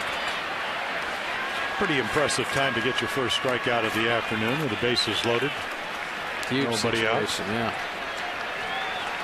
He doesn't get many. As you said, he's not a strikeout pitcher. Last year, 50 strikeouts, 26 walks in 85 innings. Reimold with the 0-1. Came back inside and he missed it. 0-2. See, I mean, you look at this stuff. 90 to 93, that pitch has got a little bit of movement. And again, for a lot of young guys, it's not about the stuff. It's about, can you command it? Can you make the pitches when you need to? Bases loaded, 1 down. 2-strike delivery. Reimold will take, and it misses down or away. Probably a little bit low, but tough to take this pitch. That's a could have gone either way ball right there. Yeah, kind of surprised Nolan Reimold as well. He's been mixing up his pitches really well this afternoon and tried to catch Nolan napping there. That is popped up in the infield, foul territory. There is room. Arnaud chases it down, and the runners stay right where they are. So Reimold pops out, and there are 2 away. And as was true for Arrieta in the 4th, a chance to get out of the inning with little damage. Arrieta couldn't do it. We'll see if Hendricks can do it. Here in this inning, the first 4 got on base, but the Orioles have scored only 1 run so far. Nate McLouth, a single and a run scored, and has grounded out. 3 for 10 so far on the year. They'll get a Davis, Wieters, and Hardy walking off their leads, and the off-speed pitch for a ball.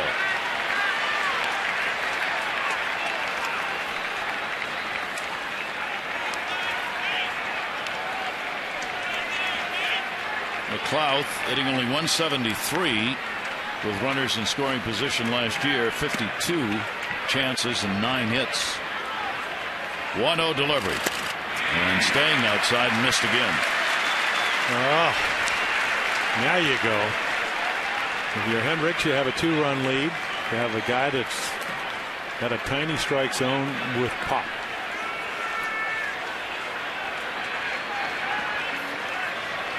They're the base runners. Davis had the single, Wieters the walk, and Hardy the fielder's choice RBI.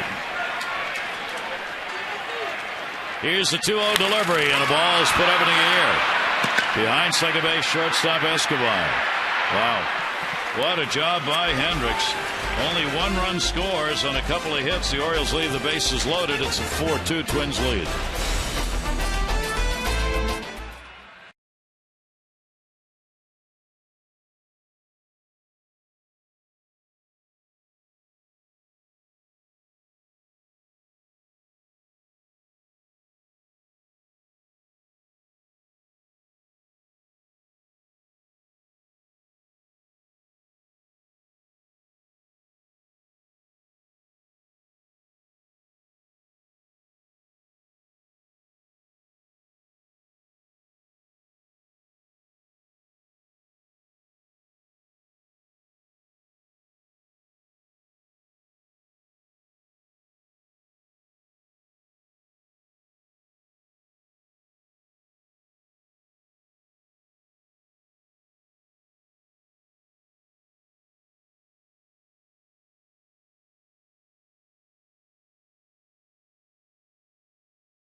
Minnesota leads at 4-2. Great to have you with us on Masson and WJZ. And the opener, a good one. Two pitchers who have dominated early in the ball game. And again, you're deep inside the numbers. Batting average on the curveball last year, you could see, again, didn't pitch as much. Got shut down in 2011, had elbow surgery. So again, the numbers on the curveball, and he does have a good one. Very, very good. And if you look at some of the others, the changeup, the average with last year was 371. Fastball a little bit high at 287. And again, it's not because of velocity or movement. I think it's just sometimes because of the location. He'll face Joe Mauer, the only Twin not to bat in the fourth inning. Mauer, Willingham, and Morneau, 2-3-4. Mauer has flied out and grounded out against Arrieta, 0 for 4, and the only times he's faced him in his career. And takes the pitch inside.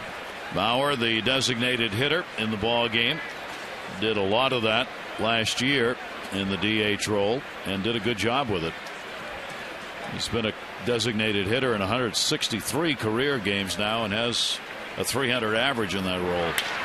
And another one down the line in left field where everything Mauer hits goes, and it's 1-1. Tell you what's interesting, we see some of the balls, and that foul ball right there by Mauer, it hit the track and stayed down. Last year that ball would have bounced out of the stadium. Well, so the new crushed gravel. Yeah, the outfielders are certainly aware of that already, just being out here one day. But something that other teams, they might be surprised about. 1-1 delivery on the way. Chopped that one. Really turned over on it. Flaherty will make the play, and Mauer's retired. 0 for 3. Take a look at our PNC Minor League report, brought to you by PNC Bank for the achiever in you. Mike Wright got a start. Bowie against Harrisburg. 4 innings, giving up 2 runs, 1 earned on 5 hits. Had a walk and a couple of strikeouts to open up his minor league season. Mike Wright, a big right-handed pitcher. Buck Showalter and Rick Adair got a chance to look at him this spring. Good-looking kid. Nice arm, power sinker. A lot of ground balls. Yeah. He pitched one of the games that ended up broadcasting. Pretty impressive. Not an overpowering guy, but again, if you can throw 90 to 92, 3 and get the ball on the ground, can be very effective. Josh Willingham with a 1-strike count. Willingham a double scored. He started out that 4th inning. He'll take the pitch up high. He's 1 for 2 in the ball game and 2 for 8 lifetime off the Orioles starter Jake Arrieta. Arrieta's walked 1, struck out 4. Well, you know what he wants to do at the pitch count 86. Have a quick inning, have another inning, and the Orioles can get him some runs.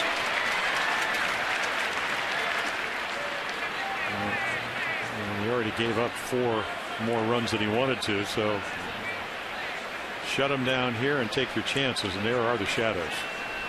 Ball coming out of the sunlight into the shade, and got him. Great location on that one. Arrieta with a K, 2 quick outs. Yeah, a little cutter, slider, whatever. It just moves a little bit. For Arrieta here in his home ballpark, he's had a career record of 9-11 with a 5.60 ERA. 28 home runs surrendered here. He's been touched up pretty good here at Camden Yards in his career starts. Trying to stop that. Starting the other direction with this one today. And a ball put up in the air by Morneau to left field. McClouse over there will back up on it and make the catch. And Arrieta got a really good 5th inning under his belt. It remains 4-2 Twins.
Opener in a 4-2 lead for the Twins right now with Jim Palmer, Mike Bordick, Gary Thorne. Great to have you with us here for the opener. From the offensive side of it, Mike, what do you see?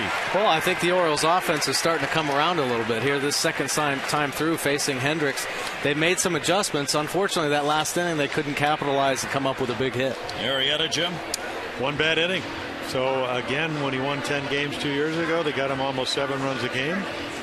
Why not again this afternoon? Yeah, we'll see. He's settle it down here, get a couple of runs. The Orioles have certainly had their opportunities here to put more runs up on the board, but Arrieta will just have to hope that's going to happen right now. It's pretty good bobblehead. I'll be telling you how you're going to be voting for the fans bobblehead of the year coming up later in the season. Here's Manny Machado to lead it off. And the pitch will be taken up high for a ball. Machado an RBI single in the third. Hardy an RBI fielder's choice play. Those are the Orioles' 2 runs. Parmalee's got an RBI single. Dozier a 2 RBI triple. And Escobar an RBI base hit, all coming in the 4th inning for the Twins. And a 2-0 count. Hendricks had 1 complete game on the season last year with his 1-8 record. 16 starts, he worked 85 innings. Machado to left field. Willingham is there. 1 down here in the 5th inning. Time for the 5th inning home run bonus. For this inning only, today's Maryland Lottery Hit It Big contestant of the game gets $500 for any Orioles home run this inning. Fred Anderson has already won $1,000 today. For your chance to be the Maryland Lottery Hit It Big contestant of the game, play 5-card cash and go to mdlottery.com/Orioles to enter. Good luck, Fred. 1 down. Here's Nick Markakis, a single, and he is grounded out. Orioles have put up the 5 home runs on the year. A couple have been hit by the Twins in their first series. Willingham got one of them, Plouffe the other. 0-1 delivery, a floater that will miss outside. 1-1. Yeah, that 1-0 game was against Felix Hernandez. He's got to sometimes have a little leg cramp till the next day if he's the scheduled starter for the Mariners. You pitch your only first complete game in the big leagues and you don't get any runs. 1 ball, 2 strike count. I thought you made a great point, Mike. He has really mixed up his pitches, and he's been effectively wild in a sense. I don't mean walking people, but all over the strike zone.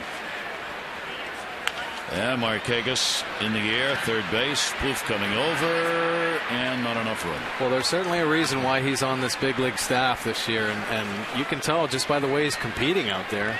I mean, it's one thing to be able to mix up your pitches if you don't have overpowering stuff, but if you got a big heart and you're willing to go out there and compete, he's shown that he's able to do that. He's pitched himself out of a couple jams here recently, and he's got his team ahead in this ballgame.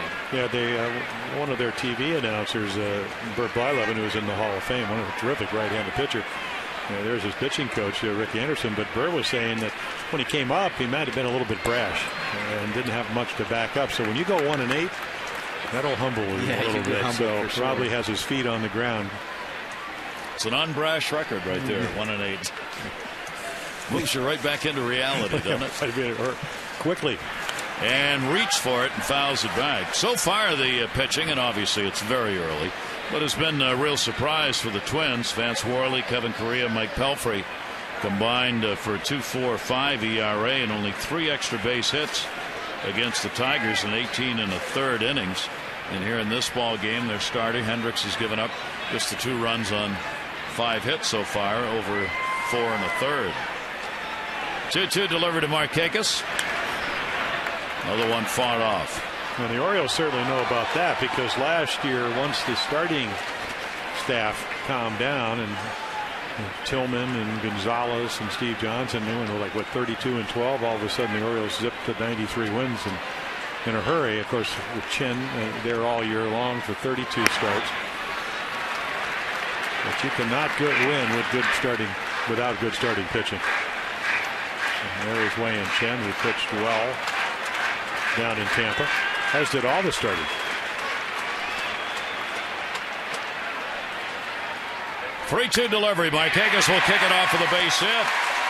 So with a 1-out single, Markakis on. He's got a 2 for 3 ball game going today.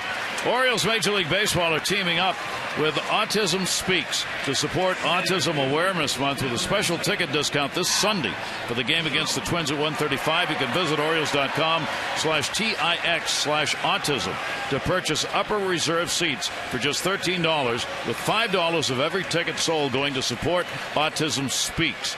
Order your tickets today for Sunday's game. Orioles.com/TIX/autism. That'll be on Sunday. Here's Adam Jones. 6 hits apiece for the Orioles and the Twins now. Jones has one of them a single. He is 1 for 2. And back him off with a fastball up and in. 1 walk, 1 strikeout so far for Hendricks.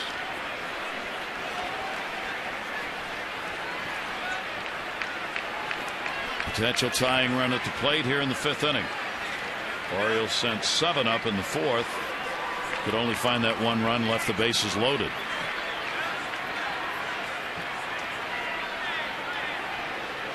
That was a great at bat by Nick Markakis. Fouled off some tough pitches and then able to stay on top of that line drive to right field. Well, Nick doesn't run a whole lot. 2 years ago, ran last year all kinds of injuries, but 11 steals. His rookie year 18. Would be very surprised if he was running with Adam Jones at the plate, down by 2. 1-0 delivery on the way. Jones, an off-speed pitch, called for a strike. Jones looks back. Like, what? He's just saying, so that was a strike. Jonesy said he doesn't get upset, but this ball is, no close to being a strike. But if he's going to keep throwing changeups and curveballs belt high, and then that ball right off the corner, and he didn't get the call. Trying to keep hitters off balance by mixing these pitches up. That's what he's done all day, and that's what he's got to do to be an effective pitcher. 2-ball, 1 strike count on Jones. Markakis with that short lead at first base. 2-1. Again, throttle back a little bit and got good location on it. 2-2. Yeah, straight changeup, and it's one of the few that he's thrown the last couple innings where he actually didn't drop his elbow and get under it. You can just see him pull down, and again, it's about 8 miles per hour slower. Let's see how far out in front Adam's bat is. Yeah, really good changeup. Backed it up. I mean, had threw a 91-mile-an-hour fastball down and away, and then came right back with that good change. 2-2 delivery. Tried to jump on the fastball and fouled it back. Count remains at 2 balls and 2 strikes. Gotta like Adam's shoes. He got a lot of comments on him today from his teammates and also those on the other side. The multicolored, always in fashion, never out of style, orange and white.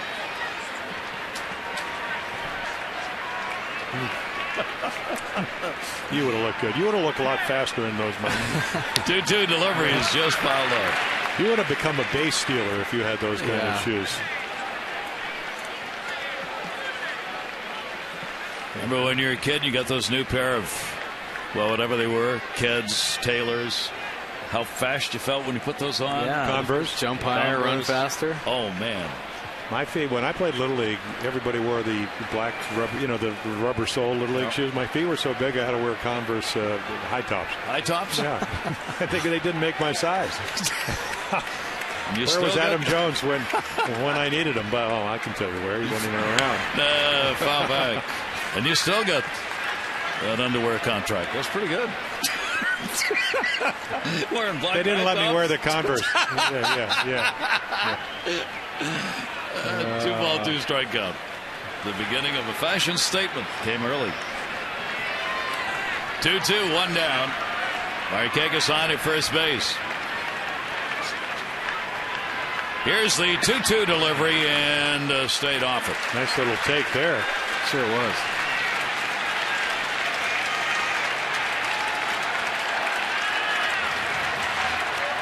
We're witnessing Adam Jones mature right in front of our eyes. I mean, it wasn't too long ago where he'd be swinging at that slider down and away. Except he's throwing that changeup, so Adam still doesn't know if this is going to be a fastball and changeup because, again, he's mixed up the pitches so well. Ninth pitch of the at bat. Runner goes. Jones drives it in the air to center field. Going back is Hicks. Markakis all the way at second. Tried to deke him. Markakis just waited to see. He's going to come to the plate. Here's the relay throw. Doman can't get it. Jones will move over to third base. And it's a one-run ball game, 4-3.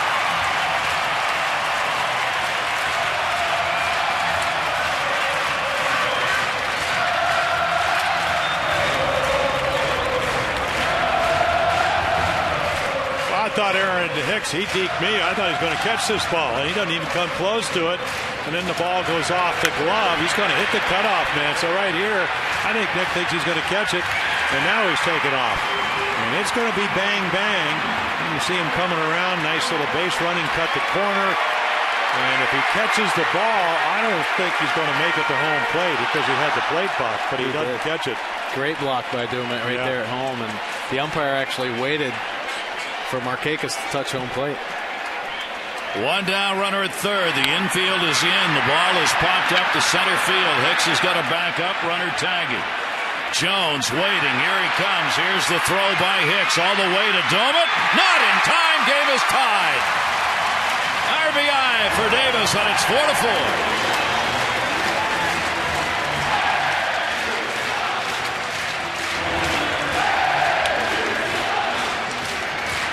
Well, you got to see a little bit of Aaron Hicks' arm, but it had trouble getting it out of the glove. Just a shade. Otherwise, it would have been even closer. So that throwing error, the ball off, I don't know if they gave the error to Domet or the relay throw in, but that's the difference. That 90 feet ties it up. Ryan Presley in the bullpen. Base is empty. The Orioles have come back to tie it up. 4 runs, 7 hits for the Orioles, 4-6 for the Twins. RBI credited to Jones, RBI credited to Davis in the inning. And they get it done for Arrieta. And that ball will be taken the other way by Wieters, who has ground out and picked up a walk in the ball game. So Adam Jones continues red hot. He's 2 for 3 in the ball game now. That's 9 for 17, and he's got 3 RBIs in the season. And Davis, he gets it done with a sac fly this time. That's a chopper to the middle, right over the bag for a base hit. Seeing eye single for Wieters. Well, the Mid-Atlantic Sports Report returns Monday, 5:30 to 7. Tom Davis, Dave Johnson, Phil Wood, and Mel Antonin. Guys, we'll take a look at the Orioles AL East road trip, Boston and New York coming up, and a whole lot more. Start your night of Orioles baseball every night with the Mid-Atlantic Sports Report for player sounds, batting practice look-ins, and headlines from all around the majors. We're going to get a pitching change here.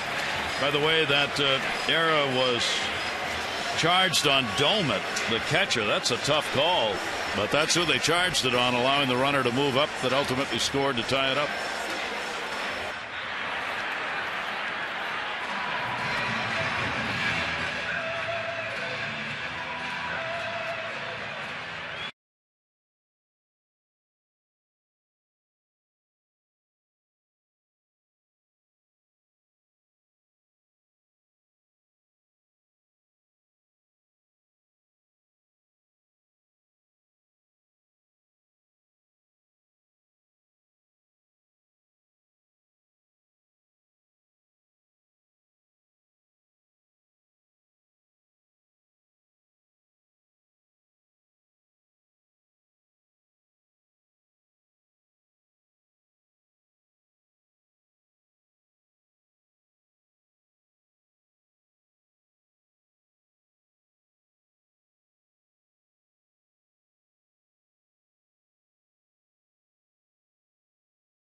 is out of there, and another 24-year-old comes in to pitch.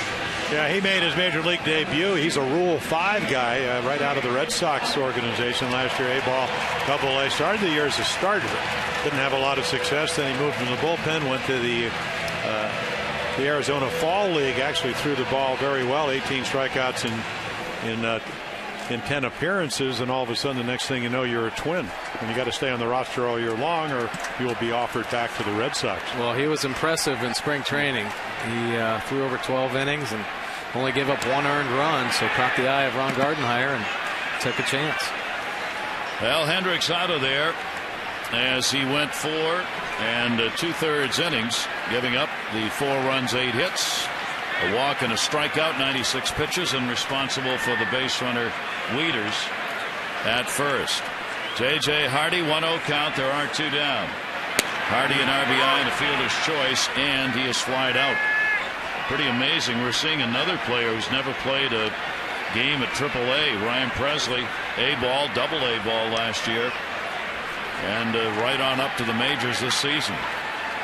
Here's the 1-1 delivery. It tells you a little bit about where the pitching is in the Minnesota organization. Yeah, again, I think the fact that he struggled as starter and they made a decision may be better suited for the bullpen. And then again, if you're looking for pitching, even though the bullpen was much better last year than the year before, but the starters were horrible.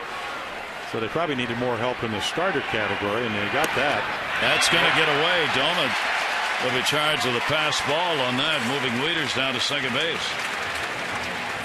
Well, another chance.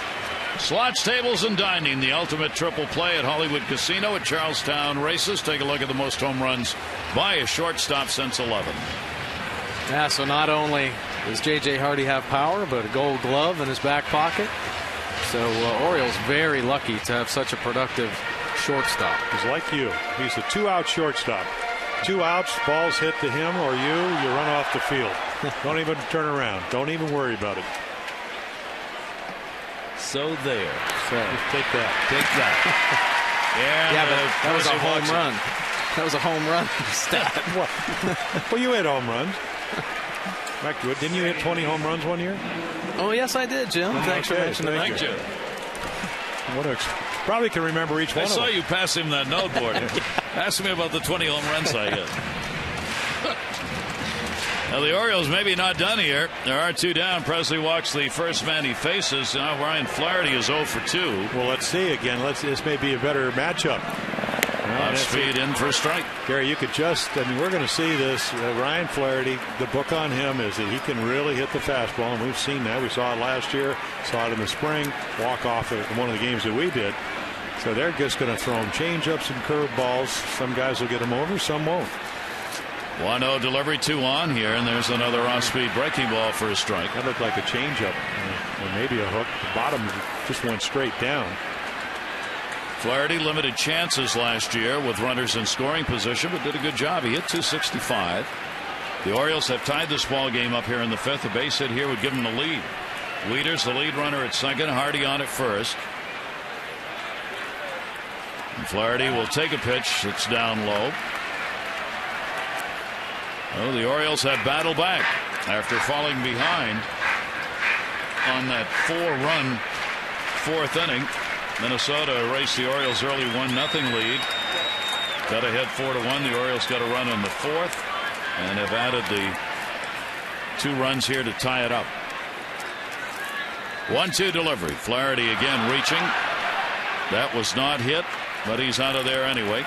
So strike him out. Flaherty goes down swinging. The Orioles will get 2. They do it on 3 hits, leave 2 on. Tie game.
The game here at Camden Yards, recognizing the loss of the Orioles' great manager and placing the ball on the mound rather than have somebody throw out the first pitch. In honor of Earl Weaver, they just put the ball there and left it.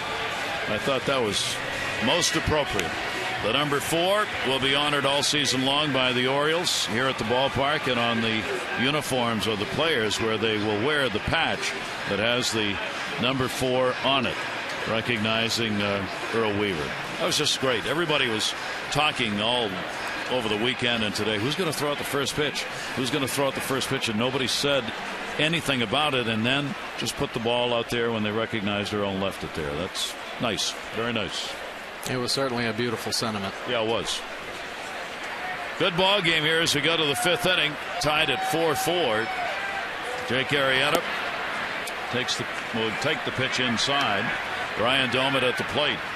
Domet with a double. He has struck out Plouffe and then Parmelee due up. So Hendricks charged finally with the 4 runs and 8 hits and 4 2/3, the Minnesota starter. And Arrieta again cutting one inside. It will miss 2-0. Patton in the bullpen.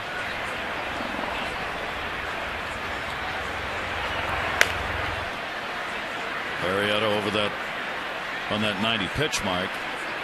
2-0 count on Domet. And that one's going to be outside, and he starts him out 3-0. Well, you talked about the fact that he pulled it across the plate and then tried to hit the outside corner, and it just ran off the corner. You never know with this guy. Could be swinging. He'll take the strike. See that again. See how relaxed that was? And the velocity went from 91 to 94. And somehow Jake's going to have to figure out over the course of this season, just relax. His stuff is so overwhelming. 3-1, he walked him.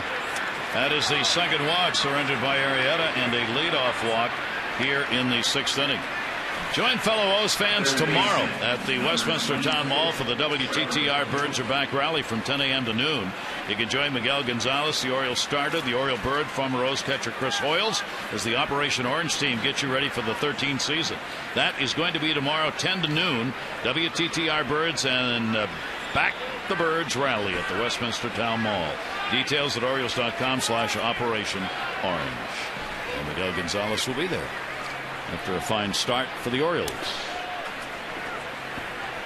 Here's Trevor Plouffe. Base hit up the middle.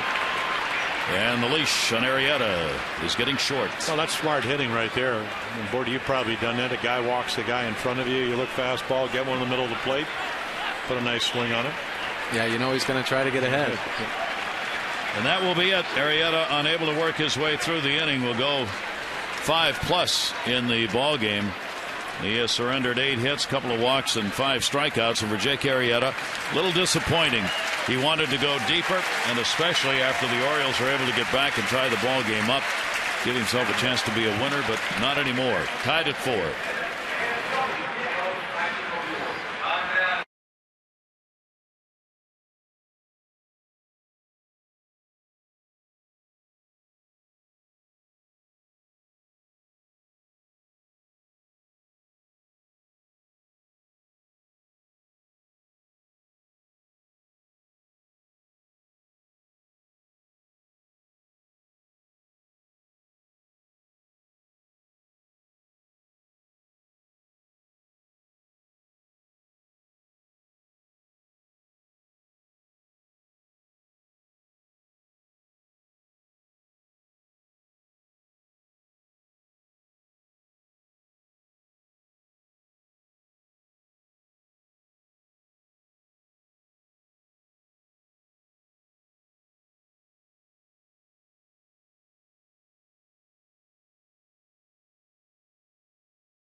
spring training, also a great destination for a culinary adventure. From fresh local seafood to the array of Sagat-rated restaurants. Learn more by visiting SavorSarasota.com. Here in Baltimore on this glorious day for the opener at Camden Yards, Arrieta's out. Well, he is, and again, only the one inning where he gave up the 4 runs. So again, that elevated 33 pitches that inning, so that elevated the pitch count. And again, good stuff. The command was a little bit shaky today, and so that will bring in Troy Patton to face the lefty Parmalee, and we'll see how Ron Gardenhire plays it. Troy already opening day down in Tampa came in. And you can see a third of an inning with a hit. So again, did a nice job. He can get righties and lefties out, which really gives you a lot of flexibility if you're Buck Showalter and you're managing the O's. Parmalee, a .245 hitter off left-handers last year, actually had better numbers off the lefties than the righties. .223 off right-handers. Parmalee, the RBI single in the 4th inning and hit into the double play in the 2nd. Runners on first and second, nobody out. Tie ball game in the 6th inning. Orioles double play depth with Machado even with a bag at 3rd. And Patton will miss outside with it, 2-0. Yeah, it was Parmalee's at bat that kind of broke the back of Jake Arrieta. Again, he just kind of fought one off, and that got him on the board. Looked like he may get out of it. And then they would go on to add another 3 runs. Left-handers hit .212 off Patton last year. The right-handers only .219. In the air to left field. Nate McLouth is over. Runners halfway. Foul territory. 1 down. Always amazes me, even though I started my first year in the big leagues coming out of the bullpen, how relievers can come in, go 2-0, and still make the pitch you have to make. It's not when you start, you know, nobody on base, not in any trouble. If you're a reliever, you got to come in and somehow figure out how to get them out. Yeah, you have to make a big pitch.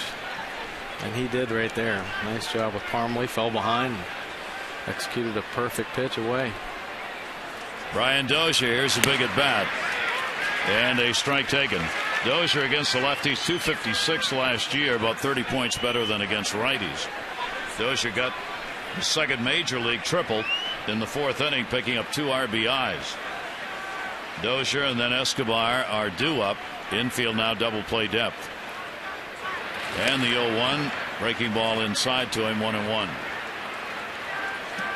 Defense moves in the outfield a little bit. Couple of steps in with Dozier up. All the way around. Yeah, maybe Nick a step or 2 deeper after he hit that ball that just never came down. One that went all the way to that 373 mark. That ball's going to the same place. That's going to fall in. This time Markakis can cut it off. 1 run will score and the Twins are back on top. A big day for Brian Dozier, his 3rd RBI and a 5-4 Minnesota lead. So the leadoff walk costly as Domet crosses. Well, Dozier doing a pretty good job of using right field. We just talked about him being able to drive that ball over Markakis' head and stays with the pitch and goes the other way, picks up that RBI. All the way over to 3rd base goes Plouffe. So now runners at 1st and 3rd with 1 out. And that will bring up Escobar. Eduardo Escobar, 2 singles and an RBI out of the 9-hole. Escobar hit .351 off left-handers. Limited at bats last year, only 37, but mercy. .351 off lefties and a $160 off righties. Came over in that White Sox trade where Francisco Liriano. And he's the one, as you mentioned, he hit it a long way to get the game winner the other day. And in Minnesota, they misplayed the ball, but it was at the base of the wall in the sun. He would drive into 2 walk-off runs, but he hit it about 395 feet to left center field. Would have been a home run in this ballpark. And there's another big at bat with a good right-handed hitter against the Orioles lefty Troy Patton. 0-1 count, 1 down. Fisted him. 0-2. Well, this is where Troy would love to get with runners at 1st and 3rd and only 1 out, a strikeout in him. A lot of times you just think maybe ground ball, but when you get 0-2, you have some pitches to work with. So make your pitch, and it doesn't want to be even close to the strike zone, just close enough to maybe to get him to chase. Bluth at third, Dozier at first. Wind blowing out towards left field. Here's the 0-2, and he did get him. Patton with a big strikeout. 2 down. A little extra. Yeah. He just said the heck with it, and he challenged him. There's a 4-seam fastball. Said hit it if you can. And he just blew it by him. So that will take it to the top of the order. And the switch hitter, Aaron Hicks, will be coming up. Runners at first and third. A run in here in the 6th inning for the Twins. We're talking about the pressure on the youngster Hicks moving up from Double-A ball to the majors. Regular job in center field. Not only that, he's in the leadoff spot. So you're asking him to be a guy who gets on base and be able to move things around a little bit. He's 0 for 3 in the ball game, and he hurt on that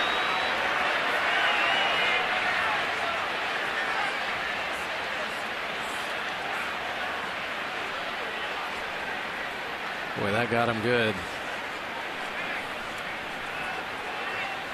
Saw J.J. Hardy foul one off his calf a couple days ago. Darren Mastriani did it. He was hurt for the Twins. And, right on the inside of the foot.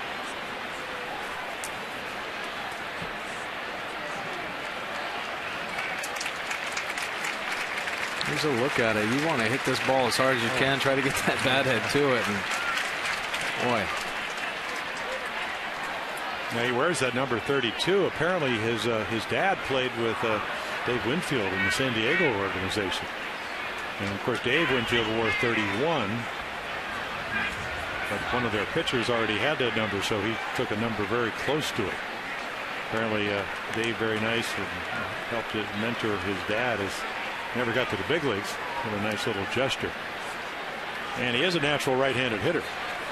And he might have lost a step or so hitting that ball off his foot. He lost 4 or 5 on that. It's amazing, though, how guys can hit balls off their foot and still play. That's number one. And then also the way they can still run. Yeah. Because the minute the ball's hit, it's like you forget that it hurts and you. Yeah. Adrenaline takes over and off you go. And of course, a hit cures all ailments. 0-1 count with 2 down. Patton the throw over to first base. Dozier back to the bag. Luis Ayala in the bullpen for the Orioles. Arrieta responsible for that go-ahead run, and for Plouffe, the runner at third base. Patton with 2 down. Hicks taking as much time as he can to let that foot come back. And a ground ball down to third. Machado will go to second base to Flaherty to get the out. But a run in, they do it on a couple of hits, leaving 2 on base, and the Twins are back on top by 1.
Afternoon, big afternoon for Brian Dozier. 3 RBIs, 2 of them right there with a triple up the right field gap. The Orioles down 4-1. Here comes Markakis on the double by Adam Jones, and then they'll tie it up on the sacrifice fly by Chris Davis. And again, Dozier, that 3rd RBI, dumps a single into right, and the Twins take a 5-4 lead. And there they are. Arrieta starts against Hendricks. Adam Jones, another big afternoon. Anybody's game at this point. Reimold leading it off. Our Geico highlights. Geico is saving people money on more than just car insurance. Reimold has flied out and popped out. There have been a lot of scoring chances in the ball game. The Twins are 4 for 10 with runners in scoring position with 5 left on, and the Orioles 1 out of 6, and they have left 7 on base. So you got to believe there are more runs to come in this ball game. Reimold will take the pitch, and the count goes to 3-0. Ryan Presley on the mound, the 24-year-old out of the bullpen in that last inning to get the final out. Well, the Orioles offense has really put some pressure on in 4th and 5th innings. Had a couple opportunities to really bust it open. Just 1 or 2 hits away. Try to get no runners on in this inning. A lot of the offense we saw in that Tampa Bay series came 6th inning or later. Brand Dunsing in the bullpen. 3-ball, 1-strike delivery. Reimold takes it, and that's that high strike.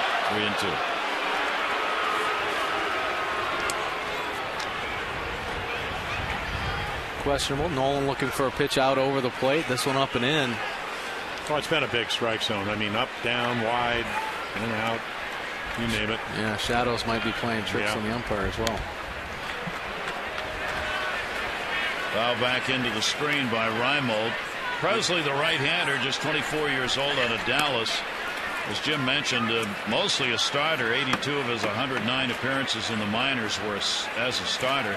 He went to the relief role 14 times last year for Cortland AA in Maine. Did he go? No. So the Orioles get the leadoff man on. Yeah, pretty gutsy 1-run lead, and you try to hook them 3-2 on a day where you don't really see the ball that well. That's 2 out of 3 batters walked by Presley. Well, that's a young pitcher, or at least an inexperienced pitcher, where you go, well, it seems like a pretty good idea, but not now. Nate McLouth has singled, scored, stolen a base. He is 1 for 3. Orioles down by 1. They've drawn 3 walks in the ball game. And the one thing about Nolan Reimold, we saw last year 64 at bats before the neck injury. 6 doubles to 5 home runs, but he runs well. I mean, he can steal some bases. I'm not to say he's going to run here, but again, he's easy. If you're trying to bunt him over or you're trying to get him a 1st or 3rd, pretty good candidate. Taken for a strike. Plouffe at 3rd will play in for the Twins just in case there is a sacrifice bunt attempt. Bobby Dickerson with the signs down at 3rd for the Oriole leadoff batter. I think Nate would love to hit it. Try to hook something right by Reimold down the right field line, get him 1st to 3rd, nobody out. Which will be taken for a strike. How about for Bobby Dickerson? The age of 47. Pro baseball all along in the minors. Never attended a major league opening day until Tampa Bay. First time, and now he gets the home opener. First time for him in 26 years playing, coaching baseball. And then his wife gives the kids in the Easter baskets tickets here to come to Baltimore. What more would you want? Yep. 3rd base. Blue's got that one as he backed up on it. McLouth is retired. Follow the Orioles all season long with MLB.com at bat on your iPhone, iPad, Android. Get scores, stats, highlights, live audio, and more. Text at bat 31826. Or go to Orioles.com for details. So now the stolen base comes into play. You leave the hole if you're Buck Showalter for McLouth. He doesn't advance the runner. I wouldn't be surprised if this count goes long enough that Nolan doesn't try to steal a base, even though he doesn't have much of a lead. Machado takes the strike. He's picked up the RBI single for his first run batted in of the year. That was in the 3rd inning. 0-1 count, 1 down. Good ball game. Orioles swept the Twins opening series last year. 0-1 delivery. That'll be taken down low. Both teams come into this one 2-1 with a 3-game set. Ron Garden Hires Ball Club trying to improve after just 66 wins last year. And the Orioles looking for that 90-plus win season again. Here's the 1-1 delivery, and that one get jammed on in the air to left. Willingham. Take a look at this date in baseball history. Early in the season in 1913, an exhibition game against the Yankees. The Dodgers played the first game at Ebbets Field. Casey Stengel had the park's first home run inside the park. Camden Yards. President Bill Clinton became the first president to throw out the first pitch from the mound rather than doing it from the stands. And in 2005, the Nationals played their first game in D.C. the inaugural season, bowing to the Phillies, and now look where they are. All of that on April 5, this day in baseball history. Pitching change, 5-4 Twins.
Baseball on Masson is brought to you by PNC Bank for the achiever in you, and by Antwerpen Toyota. When Jack says yes, you pay less at Antwerpen Toyota in Howard County Auto Park. Visit AntwerpenToyota.com today. Just a big crowd on hand here, and a beautiful 65-degree day when we started. Lots of folks packed in all around the ballpark and seeing a heck of a ball game for the Orioles home opener. Right back here tomorrow night, 7 o'clock, game 2 against the Twins. Brian Dunsing on the mound. Yeah, against this is matchup baseball. Except that, as you mentioned there, the numbers for him last year, starter not so good, bullpen pretty good. Numbers have always been good, the ability to get left-handed hitters out. Nick Markakis, of course, the ability to hit the lefties makes this a great matchup. He hit .313 off left-handers last year. I think what they do is that when they know that the number you talked about, that 291 lifetime average, but maybe the total bases or the power numbers go down a little bit when you match up. At least that's the intention. And a swing and a foul tip and an 0-2 count. He was airing it out, warming it up, and you can see at 92, he's always. I just remember when he first came up, he came up in the bullpen, then they made him a starter. Then last year they started him, he didn't do well. The numbers were good against lefties when he started, so they said, hey, to the bullpen. He'll match up. Here he is. Yeah. 0-2 count.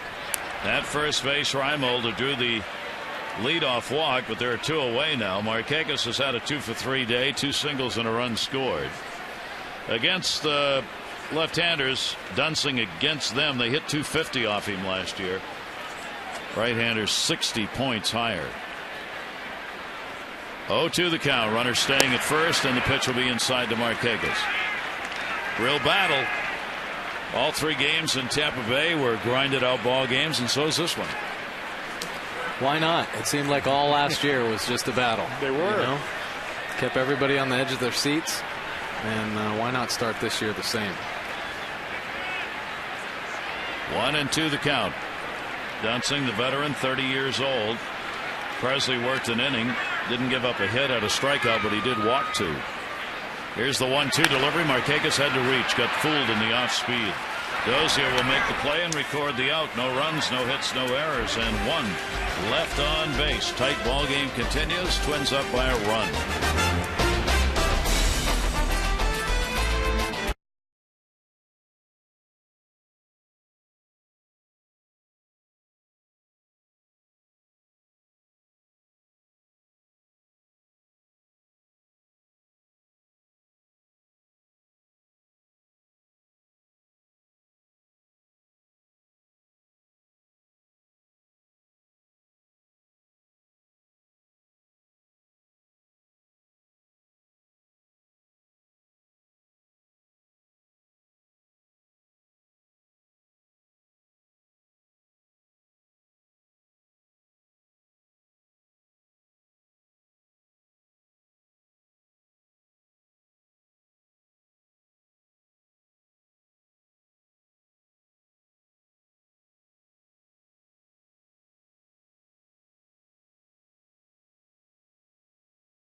Masson HD and on WJZ. Great to have you with us.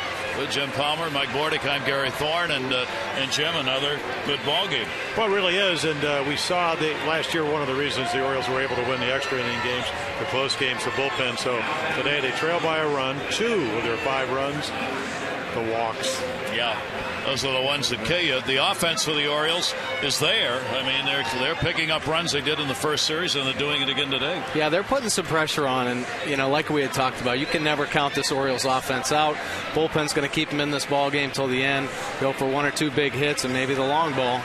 Well, we'll see what happens here in a very tight ball game. Troy Patton came on in relief for Arrieta, and will stay on here. He got the side out in the 6th inning, giving up only a hit. Joe Mauer will lead it off, number 2 in the lineup, and Mauer will take it for his strike. Mauer's gone 0 for 3, robbed of a hit on a fine catch by Nate McLouth to start out the first inning. Mauer, Willingham, and Morneau. Here's the middle of that order. Yeah, Mauer's another guy like Nick Markakis. It doesn't matter if you're lefty. 323 lifetime batting average. Only Rod Carew with his 7 batting titles for the Twins better.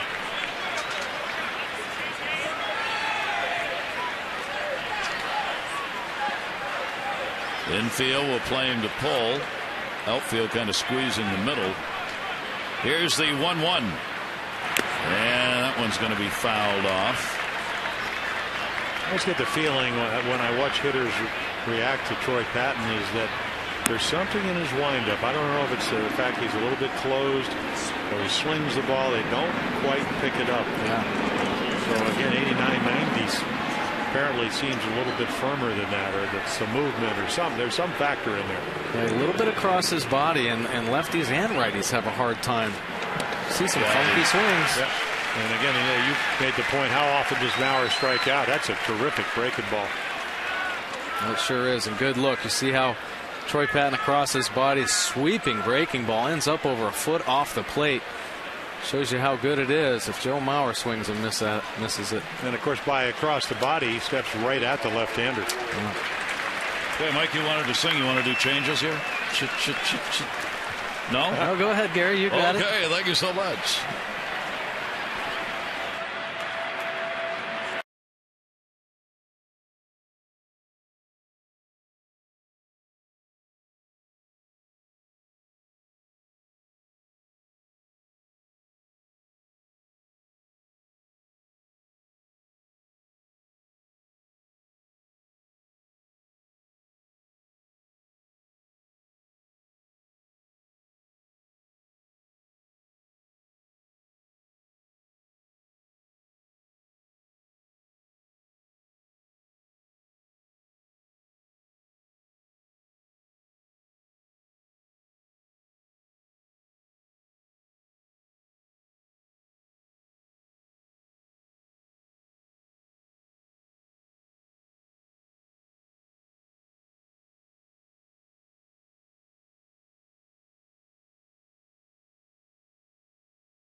This copyrighted telecast presented by authority of the Orioles may not be reproduced or retransmitted in any form, and the accounts and descriptions of this game may not be disseminated without the express written consent of the Orioles.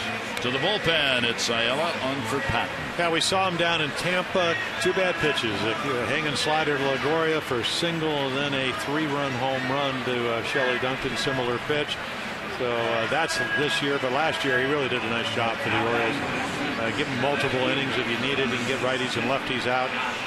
Again, inherited runners were a little bit of a problem, but other than that, he was a major presence in the Orioles bullpen that had the second best ERA, or actually what, the third best ERA in the American League.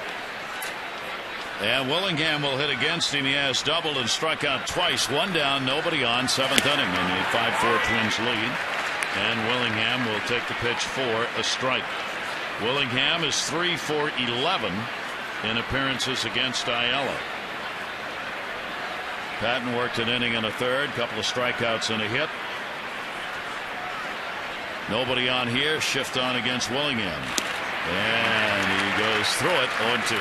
Well, he said he's working on a changeup, the spoon. Yeah. You have a fork ball, and then you have his new pitch, the spoon ball. Beautiful pitch right there. Oh, that ball went straight down. You know, your intention when you throw sliders, your hand's going to be on top. The 2 he threw down there, it just got under. They spin, they kind of hover in that hitting zone. You know that well. Yeah, the cement mixer. That one is drilled into left field. McLeod's not going to get it. It'll roll all the way to the wall. And Willingham, he got all of that one, and he's on with a 1-out double here in the 7th inning. Tremendous strength, tremendous bat speed. That's the 9th hit of the ball game for the Twins, now out hitting the Orioles as well as leading by 1. Willingham's going to be a real presence in this lineup for the Twins. Yep. Well, he made such a difference last year, and then again, if they get a little bit better starting pitching, and they can back it up with a similar bullpen that they had last year, all of a sudden they may be in business. Yeah, they have a great heart of the order. I mean, Mauer, Willingham, and Morneau, and if 1 or 2 of the young guys can step up, that's going to be a pretty potent offense for the Twins. And here is Morneau. He drew a walk, scored in the 4th inning, 0 for 2 officially at the plate. A runner in scoring position for them, and a 1-0 count on Morneau with 1 down. Pretty good secondary lead at second, and that pitch is going to miss outside. Morneau has faced Ayala only once as an 0 for 1 of it. Morneau, Mauer, veteran leaders of this ball club. He's now 31, and he will foul that one back. .280 career hitter coming into the season, 3rd-round pick back in '99 by the Minnesota Twins. Ryan Roberts on the DL watching. 2 to 3 weeks. If you missed it earlier, he's expected to be out. As the final diagnosis today was a ruptured ligament behind his knee attaching to the hamstring in the stolen base attempt he had in Tampa Bay. Here's the 2-1 delivery and a ground ball. Got the runners caught. Ayala throws it to him and got him. Ayala with a quick pitch, and Willingham is retired. Oh, that'll work. What I like, Porty, and you could describe this. I mean, this is heads up. You know where the runner is. You're a veteran pitcher. Snap, throw. What I like is that drop the tag. Great tag by J.J. Hardy, but what athleticism right there by Ayala. Boom, he makes that play, and he turns immediately. Well, I think the important thing is he also makes the glove he caught that ball with down in Mexico. Yeah, you're right. A good play all the way around. Really, he's threatened to give me one. I'm going to hold him to it, but it's actually they're terrific gloves. They're broken in, and hey, I don't know if he needs any help with selling his gloves, but they're. You put a glove on. I want a couple 4-gold gloves, I guess. It's a nice looking glove, and it's soft, and it works. How much you get for PR for this? Huh? How many gloves? None. No. That's the problem. Ryan Dahlman on a swing and a miss. Spooned him. 2 down, a runner on at first base. We're in the top of the 7th inning. Oh, it's such a heads-up play. I mean, here's another one of those off-speed pitches, and boy, when you take something off and then you get that kind of movement, that's when it really becomes effective. that late depth. When he stays at the bottom of the zone. He's going to show off that glove again. There we go. Makes the play over to first base. Jim has just earned 3 gloves in 1 inning. No runs, 1 hit, no errors. 1 left on base, 1-run ball game.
Of this 3-game set against the Twins, Chris Tillman takes the mound against Vance Worley.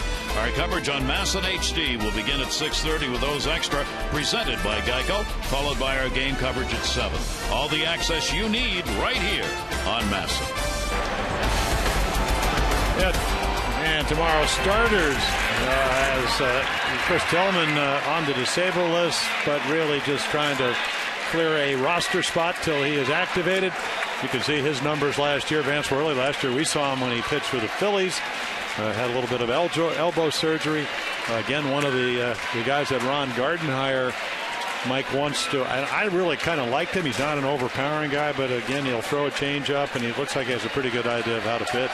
And he had a great opening start for the Twins. Really shut down the Tigers' offense, which is a tough task to do. They'll have an all-star team in Detroit.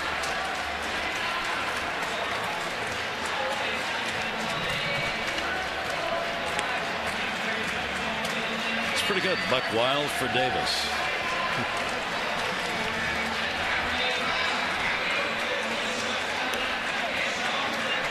Go on, Maggie, sing it out. Thank God I'm a country boy. Attaboy. Thank you.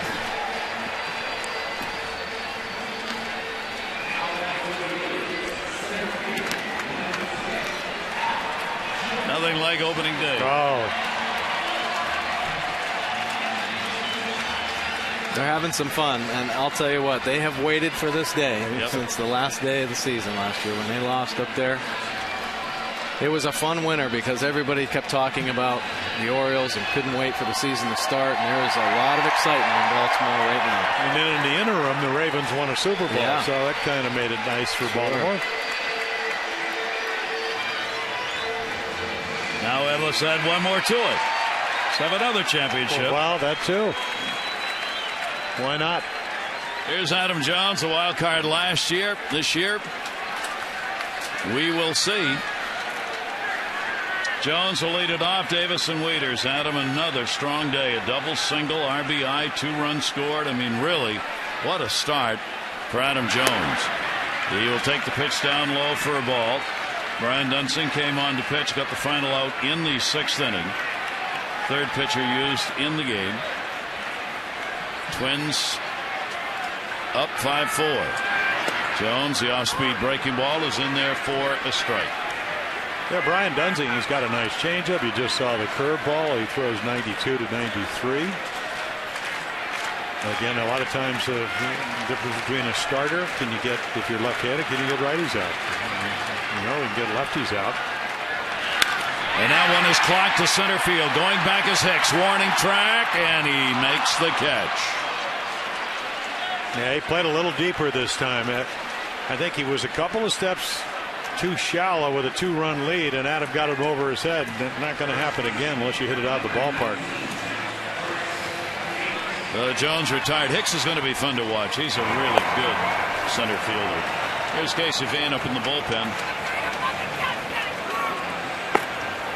An active day for the Pens for both of these teams already, and a long way to go in this 1-run ball game, even though we're in the bottom of the 7th inning. Here's Chris Davis, single, sac fly, ground ball to second. This time Dozier's got it. 2 down. Yeah, how many times did the Orioles last year have to play the game, my bullpen is better than yours? Quite a few times. Oh, yes. A lot of extra Generally games. was. Yeah, 1-run games. Great seats for the ball game. Bullpens one on top of the other out there. Just a little left of center. Boy, the fans up top on the scoreboard above the batters, not the scoreboard, the batter's eye. They are really packed in there today. That's another great viewing place here that opened up at Camden Yards last season. Pitch is lined into center field for a base hit. Wieters right on the money on that one. He's got a 2-hit ball game, 2 for 3 for the Oriole catcher. Yeah, Matta among about 4 or 5 guys, 6 guys that have used to just hit the ball the other way. What does that allow you to do, Mike? Just let the ball travel? Oh, definitely. Yeah, you back that ball up. You're able to cover more of the plate, see more pitches. You can back a breaking ball up. And even if you pull the breaking ball, you're still able to cover the outside corner to protect for a fastball. So nice approaches by the Orioles, and we've seen some nice approaches by the Twins as well. Here's J.J. Hardy, and Hardy will take the pitch down low. We're talking about the crowd, 46,653, 46,653, the 22nd consecutive home opener sellout in Camden Yards history. Yeah, J.J. with a 2-run home run off the lefty Ramos. He said, where was that pitch? I said, well, they tried to get it inside. And I'm sure the Twins probably watched that sequence. And it was kind of like a pitch like that, but Molina really moved. Domet just kind of sat on the outside corner and the ball ran in. But he got to it because he can pull, and he loves to hit in this ballpark because he's a pull hitter, hits the ball in the air, plenty of power to get it out. Wieters off first. Here's the 0-1 delivery, high and away. Last year for Hardy, 5 of his 22 home runs came off left-handers. He hit 277 off the lefties, and that was 50 points higher than he had against right-handers. 1 ball, 1 strike count. He's got the lefty. Bensing on the mound with the Orioles, trying to get at least 1 or get the lead back. And that one down the line in right field. That's going to be trouble. Parmalee over's not going to get it. Wieters heading to third base. Parmalee trying to track it down. Relay to Dozier, and they'll hold Wieters. No way Wieters was going to score on that one, or at least not worth the chance. And the double picked up by Hardy. Well, you can count on 2 hands the number of hits that J.J. Hardy got down the right field line. Right, and it doesn't even look like he wants to pull that ball. It comes on the inside part of the plate, and he stays inside it, fights it off, finds that hole down the right field line. You see Bobby Dickerson put his hand up right away. Hold on, Matt. Hold on. A couple guys in scoring position here. Got to get a pinch hitter coming up for the Orioles. Flaherty due up has had an 0 for 3 with a couple of strikeouts. So Garcia is going to come out, and so is Ron Gardenhire. So the managers at work here in the 7th inning. The Orioles with the potential tying run at third, the potential go ahead at second. Gardenhire will go to the bullpen one more time in this 5-4 game.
is Casey Fiend.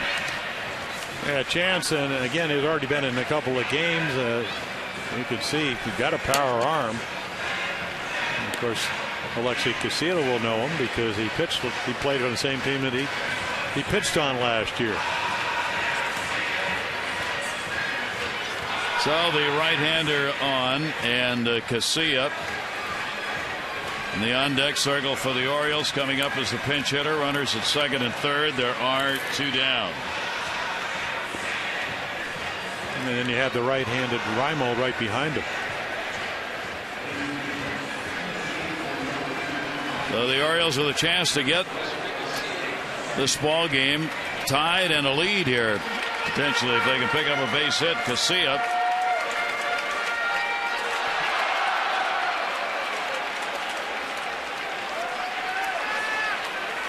ready to go with 2 down. Casilla's not had an official at bat yet for the Orioles. Blue's going to play in at third, and the pitch is away for a ball. And the reason I say that Rimo's on deck in this situation with a 1-run lead in the 7th, you do have an open base, so you either make your pitch. I mean, it's not middle-itis, and they know him. And try to get him to chase, make your pitch. Maybe throw a breaking pitch where you might throw a fastball, and there's the pitch to hit. In with a fastball that time, and a 1-ball, 1-strike count. Right-hander is 29 years old. He made his major league debut in 09. Has worked out of the bullpen, but up and down majors and minors. 1-ball, 1-strike count. Game may be on the line right here. Casilla, the 1-1 delivery to him, got jammed and fouls it off.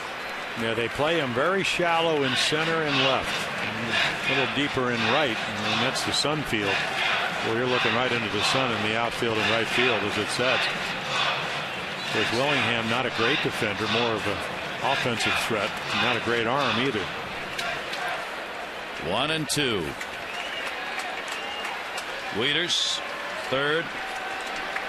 Hardy at second.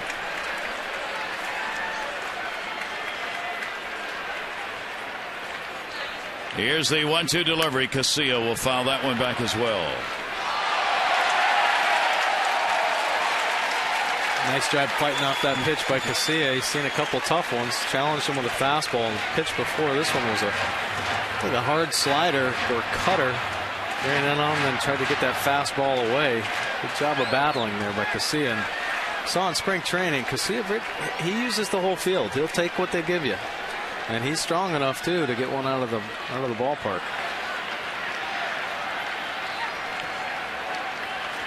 Again, the 1-2 delivery, and that will miss down low. 2-ball, 2-strike out. Yeah, Jim Presley, the hitting instructor with the O's, just said, hey, we moved his hands back a little bit. Really didn't seem like early in the spring he was ready to hit, so just a little adjustment, get the hands back, and maybe a little bit more of a wrist cock. A little bit easier to get to the ball. One thing he can do is he can steal bases. 71 out of 80 lifetime. 2-ball, 2-strike delivery, and that's going to be outside. Casilla had every opportunity to be the starting shortstop for the Minnesota Twins over the last few years, and it just didn't work. And finally, they were willing to make the move, and now here he is with an opportunity to do some real damage against his former team.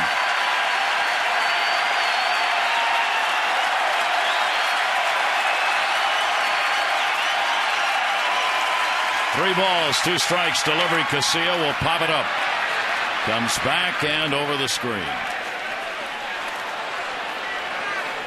It almost looked like a cut fastball that he was able to flick foul.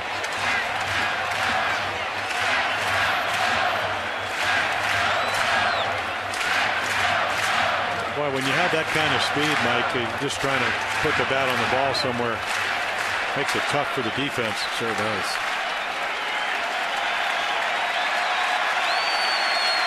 Everybody's back in the infield. Nobody's shortening up and really respecting his speed. 3-2 delivery, and he struck him out. So So the Orioles lose the opportunity. No runs and a couple of hits. 2 left in scoring position after 7.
Player of the game, here are the candidates today. Adam Jones has had a big 2-hit ball game, 2 runs and an RBI. Nick Markakis, he's had a 2-hit ball game, 2 for 4 with a run scored. And for Brian Dozier on the other side, real good numbers. A triple, a single, 3 RBIs. Text in your vote, A, B, or C, 31826. Castillo will stay in the ball game and play at second base for Flaherty. The Orioles continue to get the opportunities in this ball game to put some runs up, but have not been able to find that big go-ahead hit here over the last 3 innings. It remains the Twins 5 and the Orioles 4 for the Orioles home opener. 8th inning. 10 have been left on by the Orioles. Here's Trevor Plouffe. Plouffe for the base hit. He's 1 for 2 and has been hit by a pitch. Twins last year had a tough start. They went 6-16 in April and never recovered from that start. Pitch will be taken for a strike. Come in 2-1, of course, here to start this series. Amazingly, with that 2-1 record being a game over 500, even though it's only game 4. Last time they were a game over 500 was back the last game of 2010. Yeah, all the way to the division series. Oof. When they got to the division series, that's a long time ago. That's a long time. Just ask Ron Gardenhire. 1 ball, 1 strike count. Plouffe will take it inside. Ayala came on to do the pitching in that last inning. Patton worked an inning and a third with no runs on a hit and 2 strikeouts. The starter, Arrieta, 5 runs, 7 hits over 5+. He had 2 walks and 5 Ks in the game, and that's going to be a gapper. McLouth will come over, cut it off. Plouffe is on with a leadoff single there in the 8th inning. 2-hit ball game for him. Well, he's got some bat speed too. Anytime you hit 24 home runs, as you mentioned, a little bit of a thumb problem. Yeah, what's impressive is he took Jake Arrieta fastball off the wrist earlier in this ball game, and look, he's hooked out a couple singles here in the last few innings. Each team's got 10 hits in the ball game, so we continue in these Oriole games to see all kinds of offense. Combined 9 runs on 20 hits in this game with 18 base runners left on. Here is Chris Parmelee. He's got an RBI base hit, 1 for 3 in the ball game, and that'll be taken for a strike, the right fielder, against Ayala. Sun now only in right field. Nick Markakis looking right into it. Everybody else is in the shade.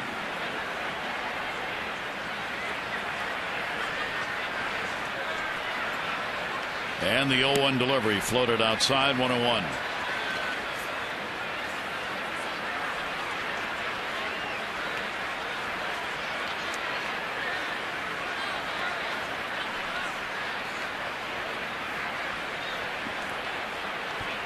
Twins have had some kind of offensive help from just about everybody in the lineup.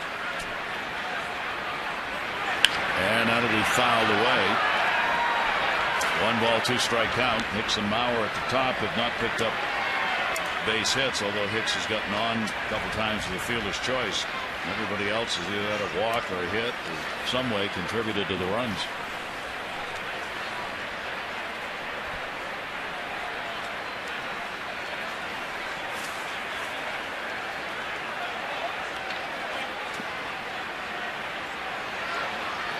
Ayala with Plufont at first base.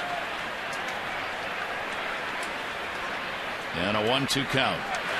And again, trying to get him to go after pitches outside, and he won't go after. And the count's 2-2 on Parmelee. Well, again, that's the maturation. Tom Bernansky, their hitting instructor, was talking about it. They did it well in the spring, where you get some of these guys, they come up.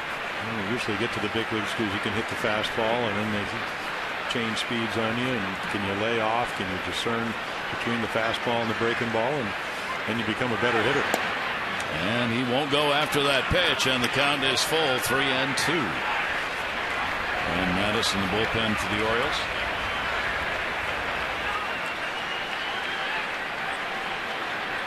Well, Parmelee's up there he's thinking about trying to hook in that hole. So Ayala's staying away, throwing some sinkers, and hoping that he'll try to reach out and try to hook that ball, get a nice little ground ball double play. Of course, you got to be able to throw it on the corner. Yeah. He hadn't been able to do that. Runner goes 3-2, grounded towards second base. Only plays at first. Garcia makes it there, so Plouffe moves down to second. See, and then what happens is when you can't do that until you get to 3-2 and you have a little bit of speed, you're going to start the runner. You're trying to look for the first and third, stay out of the double play, and then instead of having a double play or forcing the leadoff guy, and it's just a difference between one pitch. Yeah. Puts a runner in scoring position. But he made a great pitch. It just took him 5 pitches to get there. Yep. Now Dozier coming up. Brian Dozier, the triple, 2 RBIs in the 4th inning. RBI base hit in the 6th. He's got another RBI chance. Dozier down to third and foul. Well, there's not a lot of movement in his swing. He's a little guy. And again, right there you saw it. He just ran a 2-seamer down inside and slapped it foul. And if you go the other way, he's hit 2 balls to right field. Dozier moving to the other side of second base this year. Shortstop last season, 84 games played, 83 as the shortstop. He played with Alexei Casilla, the Orioles second baseman right now. 0-1 delivery will be taken inside, and a 1 ball, 1 strike count. Well, they love Dozier's athletic ability. I mean, he can make some just spectacular plays defensively, but like Jim had talked about earlier, the 15 errors in just 84 games. As a young shortstop, you need somebody solid over there that can be as consistent as possible. And the Orioles obviously have J.J. Hardy, and I don't think anybody can quite be like him. That goes to Manny Machado. He runs the runner back. Dozier's retired. Machado continues to play like he's been there 100 years. Yeah, you're looking at a guy that we saw the Orioles. They gave out the 3 gold gloves to Hardy and to Jones and to Wieters. He's going to be a gold glover down there. I don't know if it's always going to be a third, but he's played third base quite well. Yeah, he sure has. He's made that adjustment very well. He's worked hard at it this spring. And we had talked earlier about the young players and coming up. Well, Manny Machado, being the youngest guy in the Orioles right now, gets to look to his left and see J.J. Hardy, best shortstop in the game, and great leaders like Adam Jones and Matt Wieters. So what a great future and great guys surrounding Manny Machado. That pitch will be taken up high for a ball. Escobar with the RBI chance, 2 down. He's delivered 1. Single in the 4th inning. 2 hits in the game, 2 for 3. Eduardo Escobar. 5-4 game here in the top of the 8th inning. And a check, and it's in there for a strike, 1-1.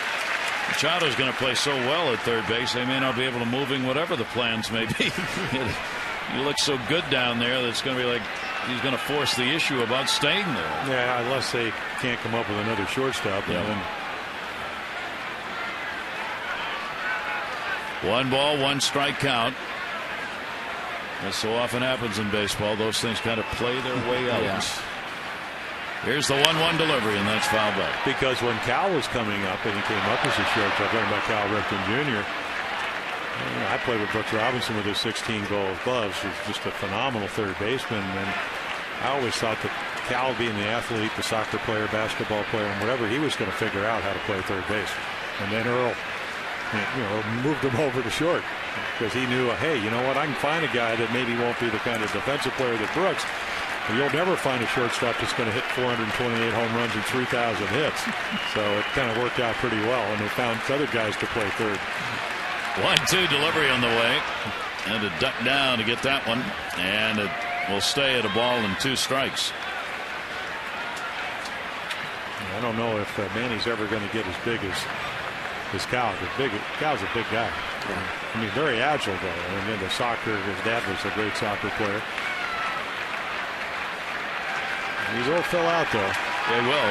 Just hope he stays as fluid as he is out there fielding. Well, the beauty of Manny Machado and Cal Ripken is they both have great feet, and it doesn't really matter how big their frames get. I think he's going to be athletic enough to position his feet well enough to be able to cover enough ground, and he's got great hands and instincts. So a good head, good feet, and good glove makes for a great defender no matter where you put him on the field. 2 ball, 2 strike count. It's a big potential run out there at second base here in the 8th inning. Ayala trying to leave it right there. Escobar will ask for the timeout and will get it. As the home plate umpire, Chris Guccione, goes charging out to make sure the pitch wasn't delivered. And Matt Wieters is going to come out and goes for Luis. Ayala, his stuff much crisper today. And again, the pitches that got in trouble, he's really not throwing today, and that's that slider. And it could be that, I mean, it's a little bit different than indoors in Tampa. When you get to this kind of weather, even though it's a beautiful day, not a lot of humidity. The ball a little bit slicker, harder to throw a breaking ball.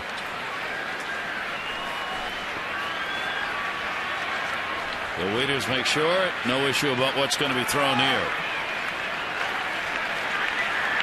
2 balls, 2 strikes, and 2 down. And foul back again.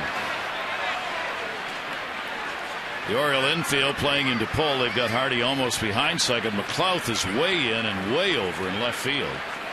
You can see how shallow the outfielders are. McLouth really trying to cut off anything falling in front of him here. One of those looping base hits for that runner at second base.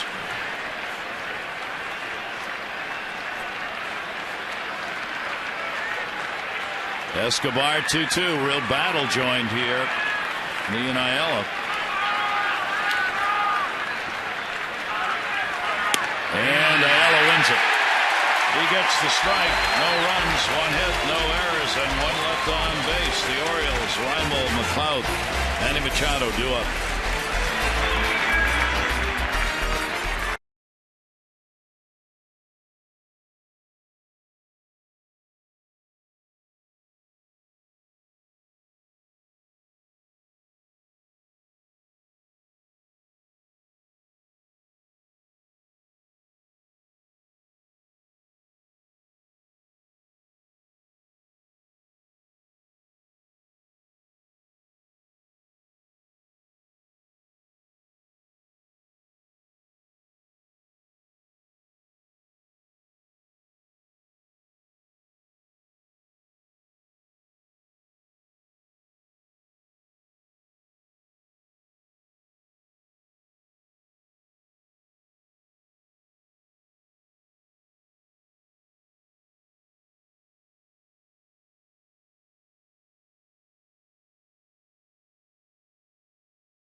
Cross Blue Shield will contribute $50 to support the Y of Central Maryland's Fit and Fun program.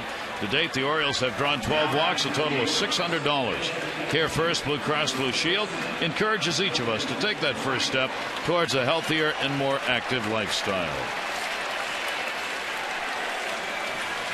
Fans trying to rev it up a little bit as we go to the bottom half of the 8th inning with the Orioles down by just 1. Nolan Reimold will lead it off. He's had an 0 for 2 and a walk. McLouth and Machado at the top of the order here in this opener at Camden Yards before this big sellout crowd. And a strike on the outside corner. Casey Fiend, the 29-year-old right-hander, came on, got a big strikeout against Casilla in the last inning, leaving the Orioles with runners at second and third. Gets Reimold to go after the slider. 0-2. Yeah, 253 games in the minor leagues, no starts. Came into the Tiger organization, actually a couple of brief stints there. They're all about movement. 0-2 delivery, and he's got a base hit. Hung in and found the hole, and the Orioles get Reimold on here in the 8th. Yeah, tried to sneak a fastball by him. And it doesn't work. No, throws a couple cutters or sliders on the outside corner and tries to sneak that fastball. Pretty good location, but great coverage by Nolan Reimold. He's such a big guy. He gets those arms extended, and he can cover a lot of the plate. Orioles get just what they wanted here in the 8th to get it started. That's hit number 11. And here's Nate McLouth. His single came back in the 3rd inning. McLouth 1 for 4. He's had 3 hits, 12 at bats on the season. In at third base is Plouffe, not showing bunt, taken down low for a ball. Trevor Plouffe was looking into the dugout to Ron Gardenhire. What do you think? Where do you want me? Well, he's in. Yeah, you have to protect for that bunt, and the whole infield is actually shortened up. Dozier at second base is real tight. So a short infield drawn in for Nate McLouth here. A lot of opportunities, a lot of holes. Off-speed delivery is in there for a strike. Tyler Robertson in the bullpen.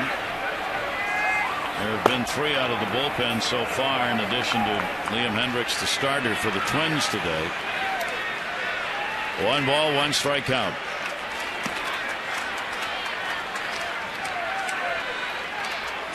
Certainly not bunting. That's going to be a base hit. Hicks is up with it, and the Orioles have the first 2 on in the 8th inning.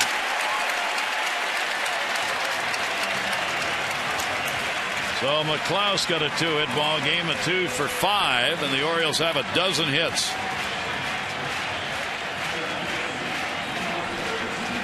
Now the bunt comes into play. Yeah, you want to get 2 guys in scoring position here. This is a great opportunity.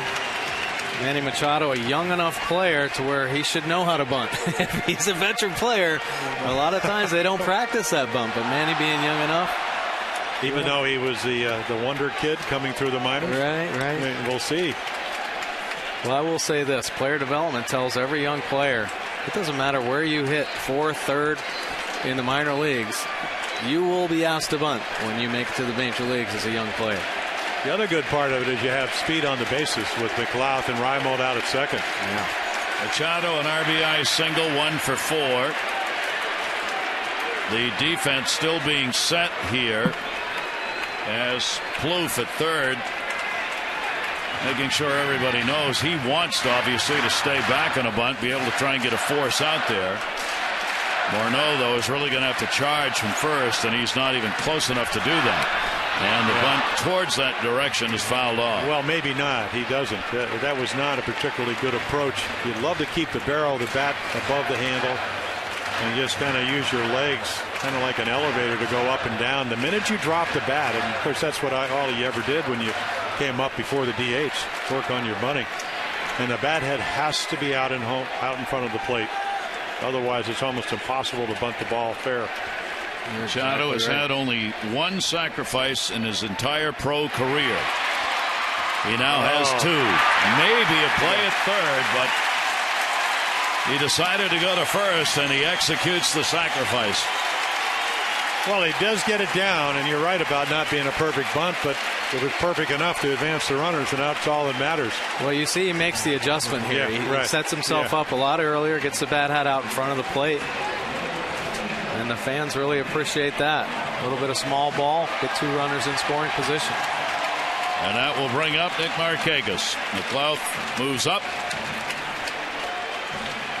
Along with Reimold, they're going to walk Markakis, the intentional pass to load the bases. With Adam Jones, right now the Orioles' hottest hitter, average-wise, waiting on deck. Well, again, you have an option. You can bring in the lefty, but I'm sure Gardenhire knows how well Nick Markakis hits lefties. And again, you don't have to get a base hit with a runner at third and less than 2 outs. But it does allow you to try to get out of the inning with 1 pitch. That's there's the only reason. Yeah, if things go well. Bases loaded. What a home opener for the fans to enjoy, and they're on their feet.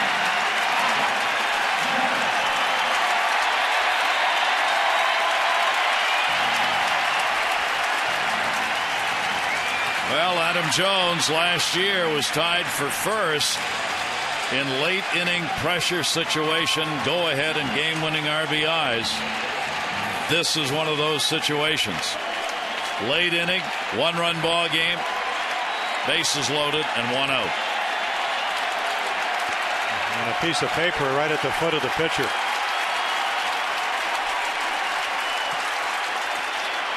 Jones will take it up high for a ball. The infield, of course, will play for 2.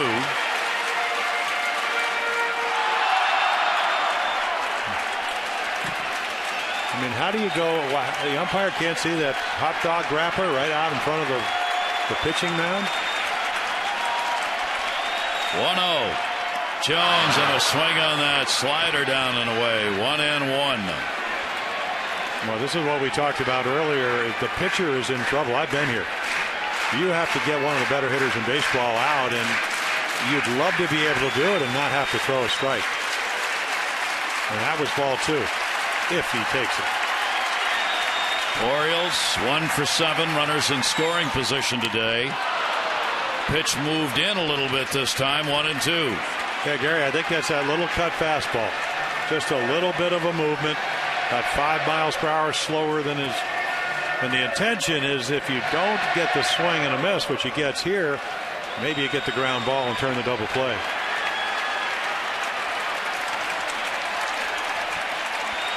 Casey Fiend on the mound, a 1-ball, 2-strike count on Jones. Adam will take the ball into left field, base hit. Reimold scores. McLeod will stay, and the ball game is tied.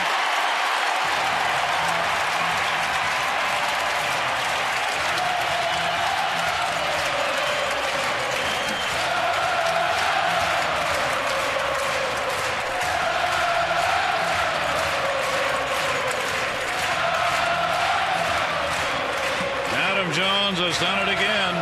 This is when he is at his best at the plate. Well, take a look, Gary. Again, Gardenhire didn't want to have to do this. There's ball 1.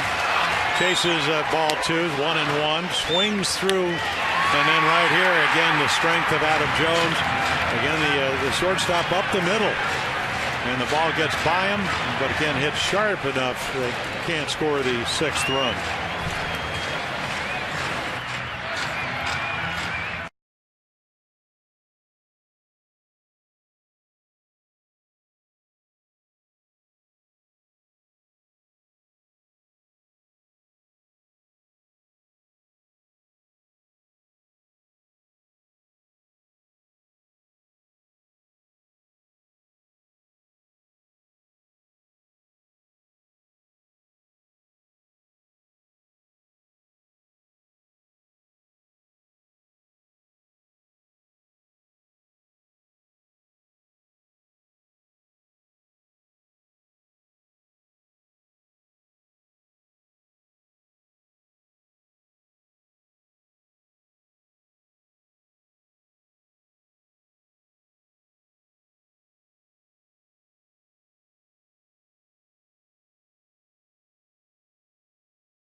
And find it out here. Here's Tyler Robertson.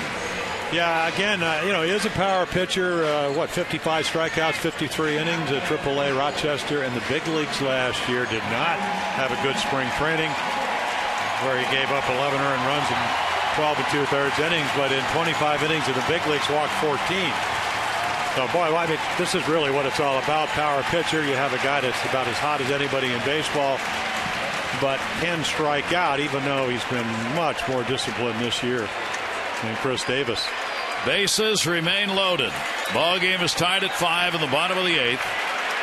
Orioles have 13 hits now. One down. Davis first, ball hitting. Left field. It is deep. And goodbye. Home run. Chris Davis. A grand slam homer.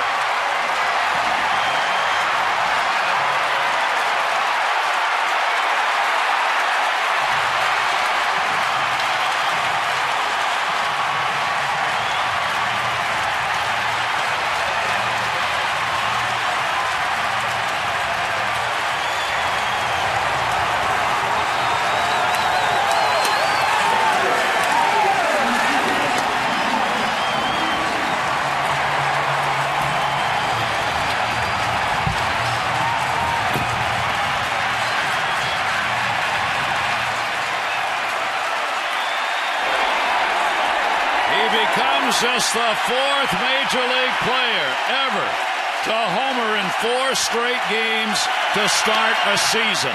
And the Orioles lead at 9-5. Take a look at this pitch right here. Outer half. Chris Davis gets extended.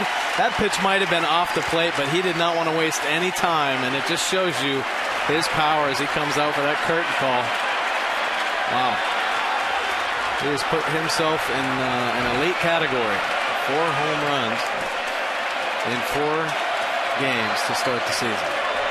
Amazing production. Ground ball will go to short off the bat of Wieters. Escobar will make the play.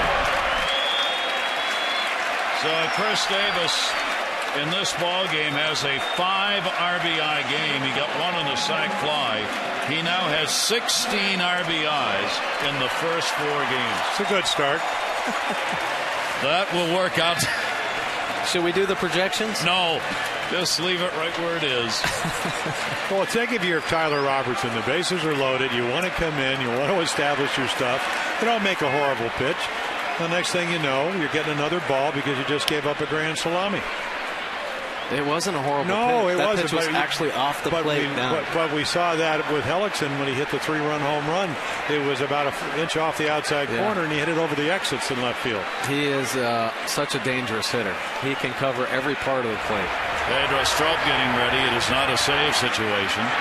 Breaking ball will be in there to Hardy, and the fans as a buzz. I mean, they're witnessing baseball history. We all are, and what Chris Davis is doing to start this season. It really is phenomenal. Well, you see his teammates in there. They're fans as well. They appreciate that so much. They love it. 0-2 delivery. Well, the last player to have 11 RBIs through 3 games was Doug Camilli, who had 12 in 3 games in 1935 with the Phillies. Now they're scrambling to the record books to see what the number is for 4 games. 1 ball, 2 strike count on J.J. Hardy, and that's way outside. And then you get to go to Boston and see Koji Uehara, who the Orioles traded down to Texas to get him. That was a nice little trade, I would say. 2 ball, 2 strike count. And a swing and a miss. But the Orioles with an enormous 8th inning and a piece of baseball history. Willie Mays, Mark McGuire, Nelson Cruz, and Chris Davis.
Orioles baseball on Masson is brought to you by Southwest Airlines. Find our fares online only at southwest.com. And by Ocean City, Maryland. Visit OCOcean.com and click on Lucky Summer of 13 for special deals and discounts. And all watching on WJZ. Great to have you with us near Camden Yards. What a ball game. And for Chris Davis, just a phenomenal 4 games to start this season. It is his second grand slam, by the way. He had one against the Yankees July 31st last year. Well, here's Pedro. Yeah, Pedro comes on, and not a very good night the other day in Tampa. Again, it's not like he got hit hard. Lead off walk. He found some holes. But again, when he's on, he's on. So Ayala's got a chance to be the winner, an inning and 2/3 with a strikeout, 2 hits. Pedro Strop trying to wrap it up. No save. And Hicks with a strike. Yeah, his stuff is so electric. They put some shifts on. I'm not, Buck can do anything he wants, talking about Buck Showalter, but he doesn't always. To me, his command is throwing a strike and let the natural movement of the ball do its thing. And he's not a guy that's going to hit his spots, at least from what I've seen. That might change as he gets more innings. But again, his stuff can be so electric. Just to get on top of the slider, let the fastball move all over the place, and maybe play a step or two, but to make the really abrupt shifts I just don't think you can throw 96 and expect the guy to pull him, and you throw it down and away, and so he can be all over the place. 2 ball, 1 strikeout on the leadoff batter Hicks. Orioles a 14 hit ball game, 9 runs, 14 hits, and they've left 10 on base. The Twins 5 runs, 10 hits. They have left 7 on base. They've had chances. Twins are only 4 for 13 with runners in scoring position today. And that's even further inside all the way to the backstop as Hicks trying to get out of the way goes down. Well, a 2-1 slider, and you'd say, okay, that's a horrible pitch because why don't you throw your fastball? But if you've watched Pedro Strop pitch, a lot of times he's more comfortable throwing his slider for a strike than his fastball. Yep. It depends on what he feels. That time he held on to it just a little bit too long. And I think the term is over-rotated. And then he'll be taken right here. And 3-1 delivery to him. That will be in there for a strike.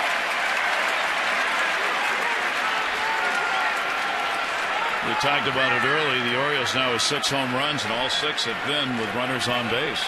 Now the grand slam added.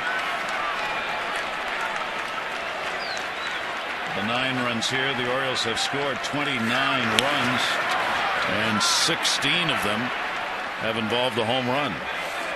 3 ball, 2 strike count on Hicks. Well, that whole inning just kind of, again, the table setters. You get a couple of hits. You get the bunt by Machado. They walk Markakis to get to Jones. He gets a hit, all to get Chris Davis to the plate.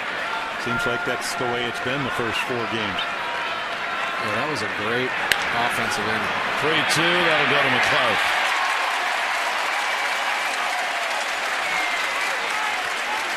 Updating you on the voting for the AT&T Player of the Game. Here are the results so far. It's time to text in your vote to be heard. A, B, or C, 31826. The results will be coming up in the O's Extra postgame show. Adam Jones.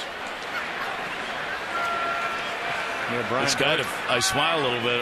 Adam's having this great start, and no matter what he does, the game, all 4 of them, he gets overshadowed by Chris Davis. He doesn't mind that. No. And he certainly is added to the cause. But that's what happens on good teams. And the Orioles are going to, if they continue this, and this is what the mission is for 2013, is to prove to people they're a good team. And those 2 having great starts to begin it. 1-0 count on Mauer. Stropes delivered to him. That's a strike. Mauer's had an 0 for 4. Willingham waiting on deck.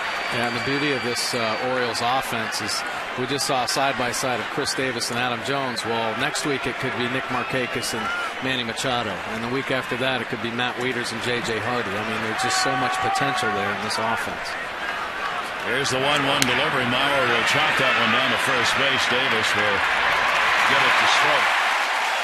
2 down. Yeah, there's your little 2-seamer. Of course, anything that Chris Davis does, whether it's throw the ball over to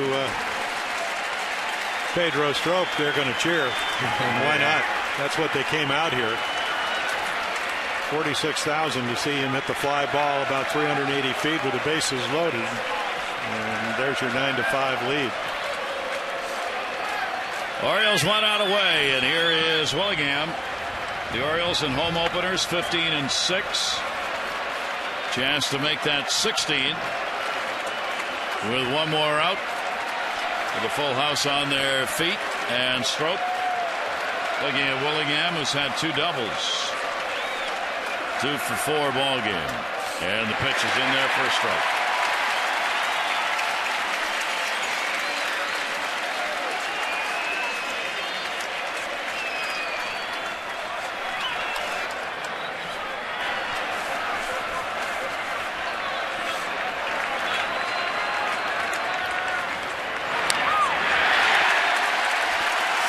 Fouled it off. 0-2. Chris Davis equaling his career high in runs batted in today as well with the 5 he's picked up.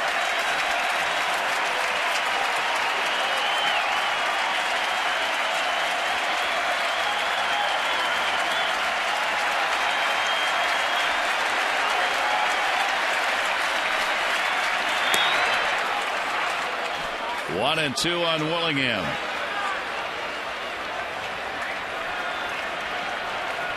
An electric atmosphere when the ball game started. Even more electric as we come down to the final out. Well, 9-5 ball game and nobody's left their seat. No, and everybody's on their feet. Yeah. Well, it can be contagious, and we saw that at the end of the year. Yeah. 2 balls, 2 strikes, and 2 down.